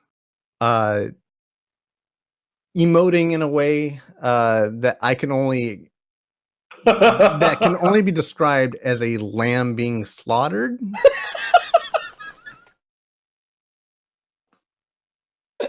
There was bleating, not bleeding, but bleating. The lambs, if you will. Yeah. Just I imagine there was pinching going on the other end. Maybe a vice somewhere was. Could have been. Hey, he could have had electric nodes hooked up to his nipples for all you know. It all happened all of a sudden, but and he's whispering, it's okay, baby, we're muted, and this all happened like within like a lot of it happened within like 30 seconds of just like he just started going into it, and then we just basically threw off our headsets and just walked away for a bit. One guy he was going, ooh, yeah. But I gotta say, I'm not looking forward to Shadowkeep because it's back on the moon in Destiny, and that's Flashback. Yeah, we're doing a patrol in what is it, Archer's Line, I believe it is the place, and I don't know how I'm gonna. That was like the last time I went there, and I don't know how I'm gonna feel about going back there. You'll go back, and it's just like, oh, it's happening again. No. Yeah. So you're gonna hear a wizard screaming in the distance and go, "Oh no, that's a sound!" Yeah. What's the sound? So, in this, we need to go slaughter some goats on the moon. But yeah, that was my story time. I have that's incredible. Yeah, I do have some more in down the road. So okay, interesting ones. Yeah. Russell, what do you got, bud? Well, keeping in my theme tonight of board games, so my friends and I, we play a game that we call Riskopoly, which is Monopoly and Risk. Why do you hate yourself? It takes like 12 hours to play. That sounds legitly awful. It's usually, we play this game for like bachelor parties or like the very occasional, like a very special occasions, because it is a game ending or a friendship ending game. Like, we can't talk to each other for like a couple of weeks after we play this because so many people get so mad. So for one of my friends, for his bachelor party, that's what we played. We got together, we started playing at like 9 a.m. and we went until like midnight. And so it's down to me and him. And basically what had happened is a few turns earlier I had betrayed him because it was like an alliance. And it was looking like, okay, we've got this guy taken care of. He was the major threat on the board. And I had been like slowly building up and like building up my armies and things like that. And then I was like, and now I'm going to attack you. And I started slaughtering him. And like a few turns later, I'm realizing, holy crap, how does he have so much money to be purchasing so many armies? Because you don't actually place things on the risk board until you pass go. And then what you do is you spend your money on building more armies. And I'm like, how is he able to do this? Like, I don't understand how he's just able to keep funding so many armies. And then like I see the out of the corner of my eye, the one of my other friends who is being like the banker, I see his hand like slide across the board, and I'm like, that's weird. And then I'm like, okay, I know he doesn't have any more 500s. And then like he plays like two more on the next turn, and I'm like, where did you get those two 500s? Because I know for a fact that you did not have any money. My friend had been slipping him money across the table for like 10 rounds, and I hadn't noticed it. And I was like, you have got to be kidding me. He goes, you can't prove anything. You cannot prove I had been giving you. So, and knowing you the way I do, I'm sure that went really well. It very well, because I was like, okay. But I was at a point to where it wasn't possible that I could lose because I was making so much money every game, and I had several monopolies along the board. And so no matter what he did, I was going to beat him. Just keep accruing armies. And I was like, what the heck is going on here? And so like I handled it well. I didn't rage out. I didn't flip the table. I did keep a weather eye out for any other 500s getting slid across the table though. It's just funny because he's like, you can't prove it. You cannot prove that I've been doing this. Oh my God. Times of war, things are rough. Yeah. Wow. Who knew? Wow. Yikes. Next time Okay. I'll have a sex story. You have a sex story? Promise? Well, I mean, Lindsay's about to wax my butthole hairs again, so I'll have another. It is that time. Yeah. time, yeah. That's awesome. Good for Ah, you. yes, the fall waxing. Yes. Every fall, you know. That way the full leaves waxing. just. The leaves. As the leaves fall, so do the ass hairs of one Russell Jack. So my story is gonna go a little bit off of not that direction as Gunbait's, but funny situations happening over voice in a game. So this was Xbox 360, the first Red Dead Redemption, playing that online. Let's talk about Red Dead Redemption. Well, we will next week when the update's here. Okay. Because I'm hoping it's gonna be really good. And by really good, he means The that coats will fucking close. I can't wait to be lassoed and thrown on the back of Gunbait's horse again. I can't wait to do that either. Yeah. I can't Take wait to me be to your- lassoed and Take me to your hideout, Gunbait. Anyway, Xbox 360, first Red Dead Redemption, playing it online. A lot of amazing stories from this. But one of my favorites is There Is a Night. If anyone has played, they understand the map. There's the big fort in Mexico that has cannons all across the wall, and it's just a giant open field in front of it. So I was in a posse. We had very, very high crime stat. So, NPCs are coming trying to kill us, and players are trying to come kill us because all of us have a bounty on our heads. So if they kill all of us, they get like $20,000. Everyone wants in on this. So we're, sniping people, we're shooting cannons, wrecking everyone. No one has voice on, but this one kid who had to be like 10, 11, right? And so it was funny at first because he would just be like, while he's running at you, and then everyone's like, Bernardia! Well, he comes across, his voice is getting louder as he rides closer, blowing with a cannon. So he starts getting angry, and very angry and upset, and then starts yelling stuff like, "My dad works for Microsoft. I'm gonna find out your account and then rape your family." Classic stuff like that. As kids, So as he decides to yell, "I'm going to rape your family," you hear a door open and his mom start cussing him out. "No, mommy! No, that wasn't me. I didn't." He's going in the room. Kid being an idiot. So he doesn't mute in game. So the whole scream match between him and his mom is being blasted to about 15 of us fighting around this fort in Mexico, right? And so they're going back and forth, screaming. He starts calling her names. She's just calling him names. You hear it get physical. We're like, this is nutso, right? And then you start hearing him scream, "Don't turn it off. Don't turn it off."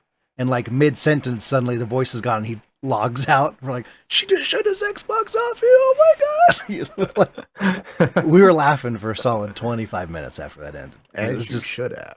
it just went from just, for Narnia kid to him and his mom are beating each other right now to his Xbox got shut off. It was pretty great. was it shut off or was it destroyed? I would assume just she might have destroyed it later, but at the time it was definitely just a, power surge, unplugged or turned off or whatever.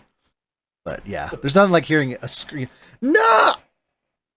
logged out, crispy. There you go. That's my story. It was a great time. Good times, I- everyone. Kids on Xbox 360 were so good. I loved it. Let's do. Let's do our email. So we don't actually have an email, but I decided to throw this in over here because a question did get asked in the Discord, which anyone who listens to the show knows we don't do that anymore. So we know you don't listen to the show. Get wrecked, nerds. Get nerded, Rick. So the question was asked by, let me scroll down and find it. Yes, by one Xanafan711 of Barely ADS. I know him. Yeah. Speaking of, go ahead, read the Okay. question. His question is, what's the first rated R movie you went to see in theaters after you turned 17? Oh, yeah, I saw this one. Yeah. First R-rated movie you went to see in theaters after you turned 17. The Matrix. Yeah? You What just was? dated yourself. I would love to date myself. Yeah, I did. So you went and saw The Matrix. I think I was in elementary school when The Matrix came out. I'm 37. Yeah. I don't think you're in elementary. The Matrix? It came out in 99. Okay. Yup. Let's see I here. didn't realize it had come out that long ago either. I know they're making another one. Heard of it? No. Yeah. Okay, look. Matrix, whatever. The third one. No. Just stop it right there. That one wasn't even good. The ending. It's time. No. That was, I mean, it was perfectly written. It was art in its most purest form. Yeah. Well, you know what? That's actually probably true. Ooh, I'm super excited. I don't know why this reminded me of it, but I'm super excited to see the Joker with Joaquin Phoenix. But let's pretend you were 17, Russell, and get back to the fucking question.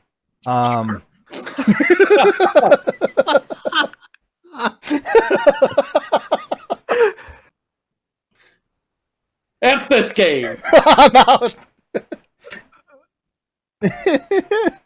We're having fun here. We're having fun here.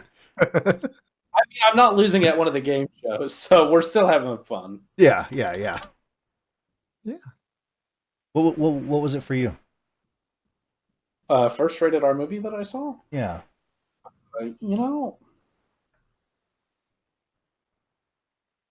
One that I saw in the theaters. Mm-hmm.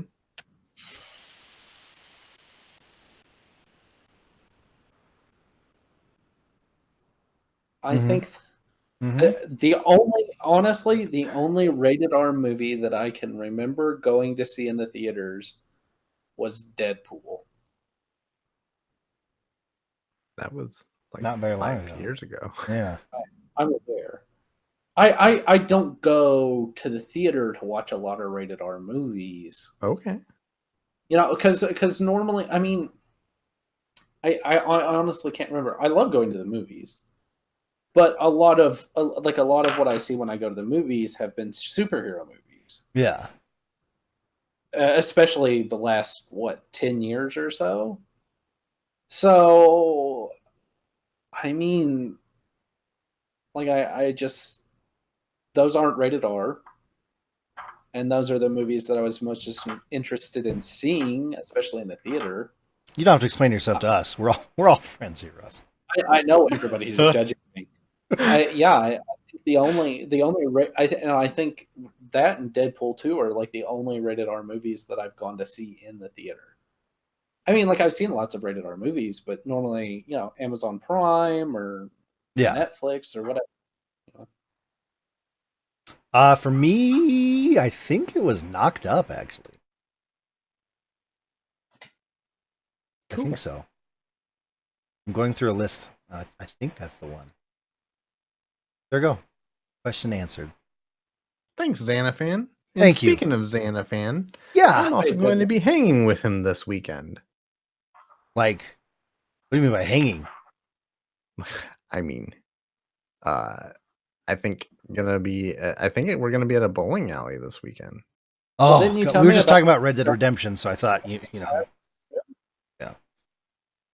No, I thought didn't you say fuck that? no. I don't know what you're into. No, he's having a little meetup. I can't remember who's all gonna be there, but yeah, he's having a little bit of a meetup there, and we're gonna have a good Over time, I there? think. So it's not my first time meeting him in person. It'll be my second time. So I'm excited. But did you ever answer the question about Yeah. what rated R movies? Matrix. Oh, right. I forgot. It was so long ago. Yeah, those 7 minutes flew by. 7 minutes we'll never get back. Well, I meant it so long ago since he saw a rated R movie in the theaters. That didn't come out right. I remember when rated R movies were invented. Before the rating system, it was crazy. You'd see boobies in PG movies. So That's PG-13. just ruined it for everybody, I know. Was Titanic rated R? Titanic was PG-13, right? I don't remember. Oh, this was after 17. I know I saw Titanic. No, Wedding Crashers. I did see Wedding Crashers. But again, that was before I was 17. Ooh. Ian, sorry. Keep going. I'm just going to ride this one out. Well, no, I'm just kidding. So, certain people that maybe don't listen to the show and send questions in, we don't really do that. We'll be asking the questions, old man. So we do a question of the week, which gets put in a channel in the Discord, which then you, the listeners, may go into an answer, and we'll read out your answers on the show. So this one's gonna have a lot because we did a game show. There's the same question was done for like 2 weeks. Worried. Yeah. Worried So now. the question that was given for the weeks was, if you could make a new exotic in Destiny, what would it be called? What slot, and what would be your exotic perk? Are we ready? Yeah. I'm ready. Okay. Laz says the Mickey Mouse ears for Titans. They're literally Mickey Mouse ears that make Titans laugh like Mickey Mouse while they eat crayons. Exotic perk: if you get 5 Crucible kills in a row without dying, you say in a Mickey Mouse voice, "Oh, I got something for you. It's a welcome present from us to you. Here you go." Is that a good Mickey Mouse? That's pretty good. Mickey Mouse. Thanks. I've been practicing. I mean, I've heard it, but Okay. I mean, the voice actor of Mickey is probably better at it than I am. Adavari says an exotic kinetic knife called the Hunt. After crouching and being still for 2 seconds, you get 10 seconds of true sight and invisibility. Backstab melee damage ×3. Also Hunter only because I missed the class exclusive exotics in D1. Adavari, you can go fuck yourself. That sounds awful. It honestly sounds like something that would show up in D&D. Like, that sounds like a magical item that I've seen. So it's my before. understanding Adavari is also he is a DM. So which I don't know. Makes if sense. Russell also Adavari is. You may have played with Elemental Pro from Hoot Dog in the past, on and off, or on PS4. Oh, That's who he is. But I think so. It's been a long time since I Yeah. played any games with you guys. oh, wow. What's wrong with that? Like, what? Made it Where are you weird. guys at? Just We're on- because Star on Citizen is PC. amazing. Yeah. Whatever happened? Look. Fuck you guys and your PCs. I'm down. Yeah, let's do it. I'm super down. I'll go heat up some oil right now. Don't tease if you're not. Tease. All right. J-Man D-Punk said the embarrassment. It's a primary slot sniper rifle perk. Upon landing a direct headshot, the victim's ghost is instead replaced with a random thing from their internet browser history. The embarrassment. That sounds terrifying. Well, I can't stream Destiny now. Whoops. It's just dicks everywhere. And for the record, Adavari, I do not want you to go fuck yourself. He wants you to fuck. That was a knee-jerk reaction to your stupid answer. Your answer is bad, and you should feel bad too. Yep. Nate Fu, the Neil E's, but all the E's are 3s. Okay. Perk name: low hanging fruit. Repeated crouching over a down enemy grants an overshield. I think we have a winner. Yeah, it's pretty good. Clear Night. Purple Rain for the Warlock. Warlock gloves that take the power of the Nova Bomb and Axiom Bolts and creates an area of effect, AoE. Smote the enemies. Nice writing, nerd. Smote the enemies by targeting an area to rain down hell, i.e. purple Axiom Bolt balls on thy enemies with a final descending Slova Bomb, aka a meteor strike spell to wipe the entire AoE. That's just your regular. Take the power of the Nova Bomb and does that replace your super, or is that just like your grenade? Because that sounds insanely OP. Well, yeah, that's why he wants it.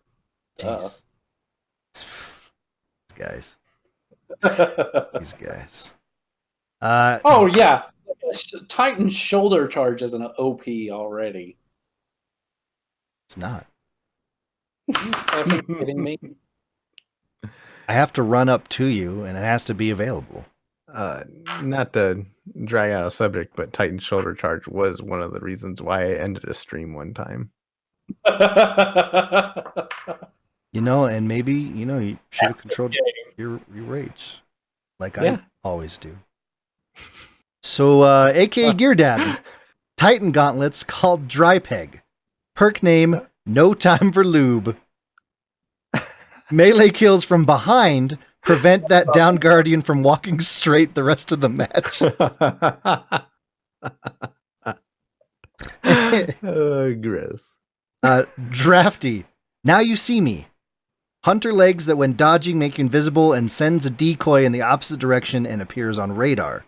The invisibility works on all subclasses, so Arc and Solar can also go invis now. So you're Mirage from Apex Legends. I still have yet to play that game. You should. I know. But nobody else will play it with me because all of you suckers are on PC. For the actual 7th time, if you install it on your PS4, I will play it with you on your PS4. I have it installed on my PS4. Then hit me up for the 7th. This is now the 8th time I've said it. Whatever. You're always playing Star Citizen with Gunbait. You don't have time for me anymore. You're right. The last week I've been playing Star Citizen again. Hey, Elmer. Huh? Is everything okay? Thank you for asking. That was really tender of you to pull me aside, in these dark times and ask me that. Mm-hmm. Everything's not okay. I'm really struggling. Oh.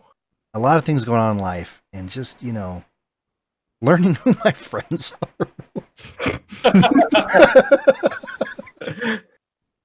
are. Wicked Jester, an exotic gauntlet, hidden agenda.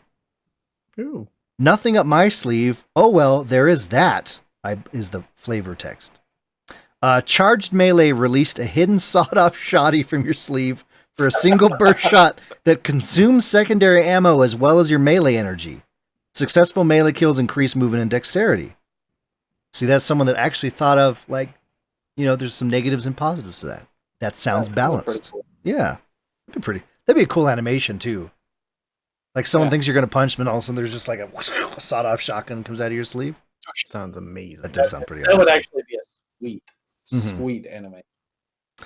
Arisen Phoenix, Trapper Special, an exotic bow that fires 2 shots like a bola or a boya.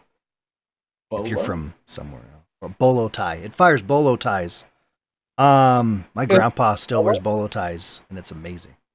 I thought that's what those things I were love called. your grandpa. I love my grandpa too. Yeah, man. The dude, he's always wearing he's always dressed really nice. He's got a bolo tie on, cap. He's super old school. Guy's I amazing. had one as a kid. I love wearing the thing. I thought it was good. I had a grandpa as a kid. I thought that was fine. No, Gunbait was grown in the test tube. Okay, Trapper Special, an exotic bow that fires 2 shots It worked kind of like suppressor grenades, but in the tripwire area between the areas. Oh, okay. Yeah, so shoot 2 arrows, wire between the 2 of them. If you cross it, you get suppressed. I kind of like that for like zone control. Yeah, Yeah, pretty. that'd be fun. Here's some random people saying other random things. Okay. Grugrux, the teabagger. Exotic legs for any class. If you are teabagged, you gain 150% health, and the person who teabagged you is marked for your entire team. I like those. Yeah, that's sweet. It's the opposite of what I thought this was going. I like that a lot. It would be funny if it was called the Boston Tea Party. I like that. I like that. I think we just have one more. We had another one from Wicked Jester. He says, the knockers. Flavor text. How else should I get their attention? Universal chest piece exotic. For all classes with 2 electrical nodes on the chest. Thank you for the visual Yeah. indication of boobs go, Brett. Enemy guardians in close proximity receive a less damaging chain lightning effect. Perk, no touchy.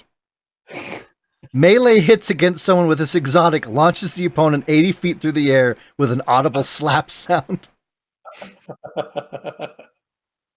I like that. I like it. Yeah, Wicked Sister, you have some very clever exotics. absolutely.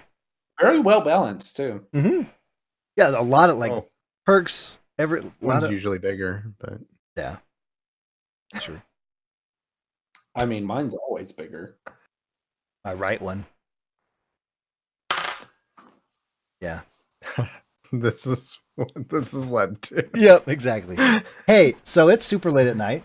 I think For our we've audio covered listeners, everything. We're all groping ourselves to ascertain which boob is bigger. Go to YouTube. Well, guys, I think we covered everything. We hit the points. We had a good, deeper discussion about rage. We all said really nice things about each other. I love you guys. I love you. I love you, Russell. I love you guys. And J fingers buttholes. Jay does, in fact, finger buttholes. Russell, dude. Besides in everyone's hearts, which is where you belong, because you are that good of a person, honestly, where can people find you on the internet? You can find me on Twitter at drjex. That's JEX0725. I mostly talk about Twitter and how great Brett is. And that was really sweet, by the way. Well, he was asking about who would be a good person to follow, and I was like, obviously. Honestly, we're gonna take a moment for this. I was having a pretty rough day, and I looked at my phone, and that really helped a lot. So thank you. That means a lot. He just found out that his friend shot him in a game. Was that directly after the It's pretty close, yeah. So thank you, man. No, that legitimately meant a lot to me. You are welcome. As do you.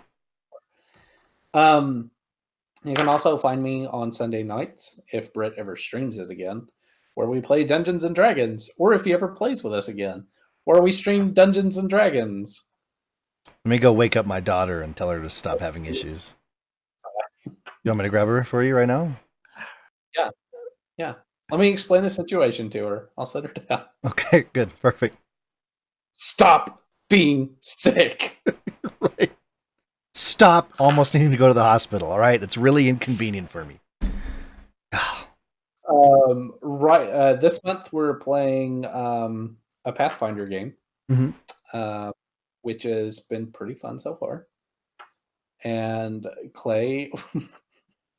So really, okay, just super quick. So we were playing this past Sunday, and Clay is playing kind of a stoic character, but also the internet kept dying on him. So the whole time we're like, we just kept making jokes about, because his character was there, but he wasn't speaking because Clay was not there. So the whole time we were making jokes about how this is going to be such a beautiful friendship. and how he just has so many great things to say, and it was very funny. I wish you had been there. That's awesome. I wish I could have too. But yeah, so usually 7 p.m. Eastern Standard Time. If we do stream it. And then you can find me on the Discord, of course, Jackal7250. Yes. That sounds right. Sounds right. And I mostly hang out in the Dungeons and Dragons channel because Russell. if you haven't picked up on it throughout this episode, I'm really tired, guys. So anything I say may or may not make sense from this point onwards. I love Dungeons and Dragons, and if D&D Beyond ever wants to sponsor us, Please. Yeah, that would be so awesome. Matt Mercer, if you ever want to jump on a humble little podcast and talk about Dungeons and Dragons, I will have sex with you. Sold. That always guarantees a guest spot on this show. Absolutely. The offer of goods and or services. Please make sure you're in a party chat with me when you guys do it, though. Oh, okay. Yeah. Yeah. No, I mean, you'll definitely be. I just want him to say it's high noon as the orgasm overcomes him. I think that's probably legitly what it is. I can't imagine anything else. Or I really hope that's he how I never wanted listens to do this, or something. I don't know how it. Yeah. I really hope he never listens to this episode. 'Cause I'm sure he's an avid listener of just some Guardians. Sure, we'll get an email and be like, I've listened to every episode. Anyway, moving on. I'm done now. Cool. Gunbait. Hey, I love you a lot too. Dude, I love you, man. Anyways, I'm gonna keep this short, sweet, and to the point because I love all of you. Okay, this is my time here, okay?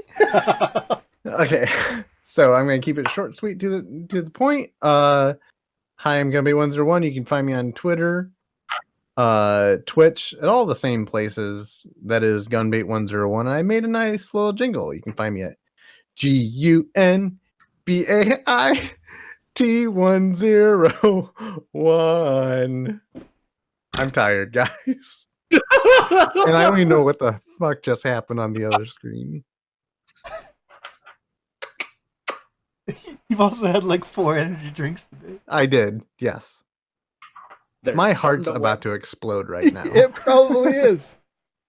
Wow. Hey, we need a new question of the week. I just realized that. Mhm. Russell, pull one out of your ass.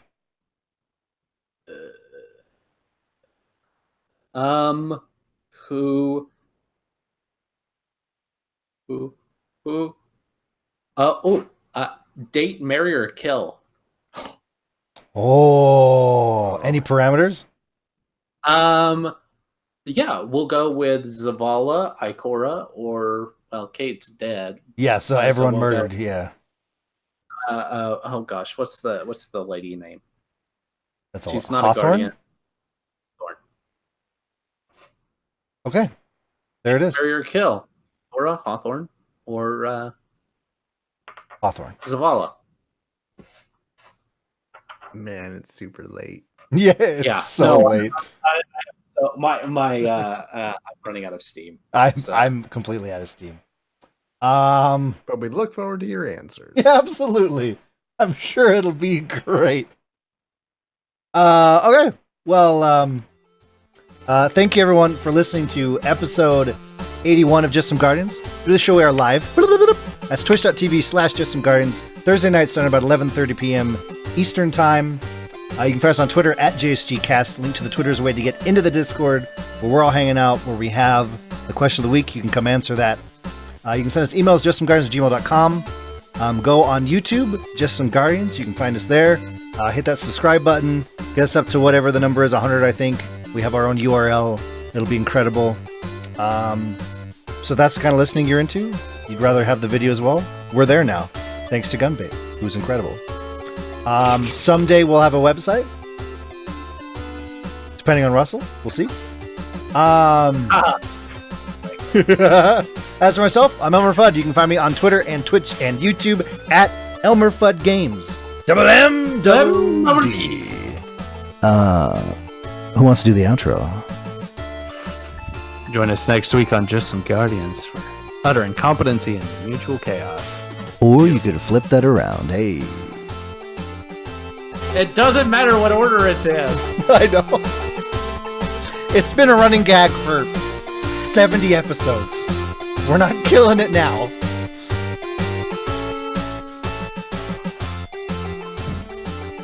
Wow, that was a long one, boys.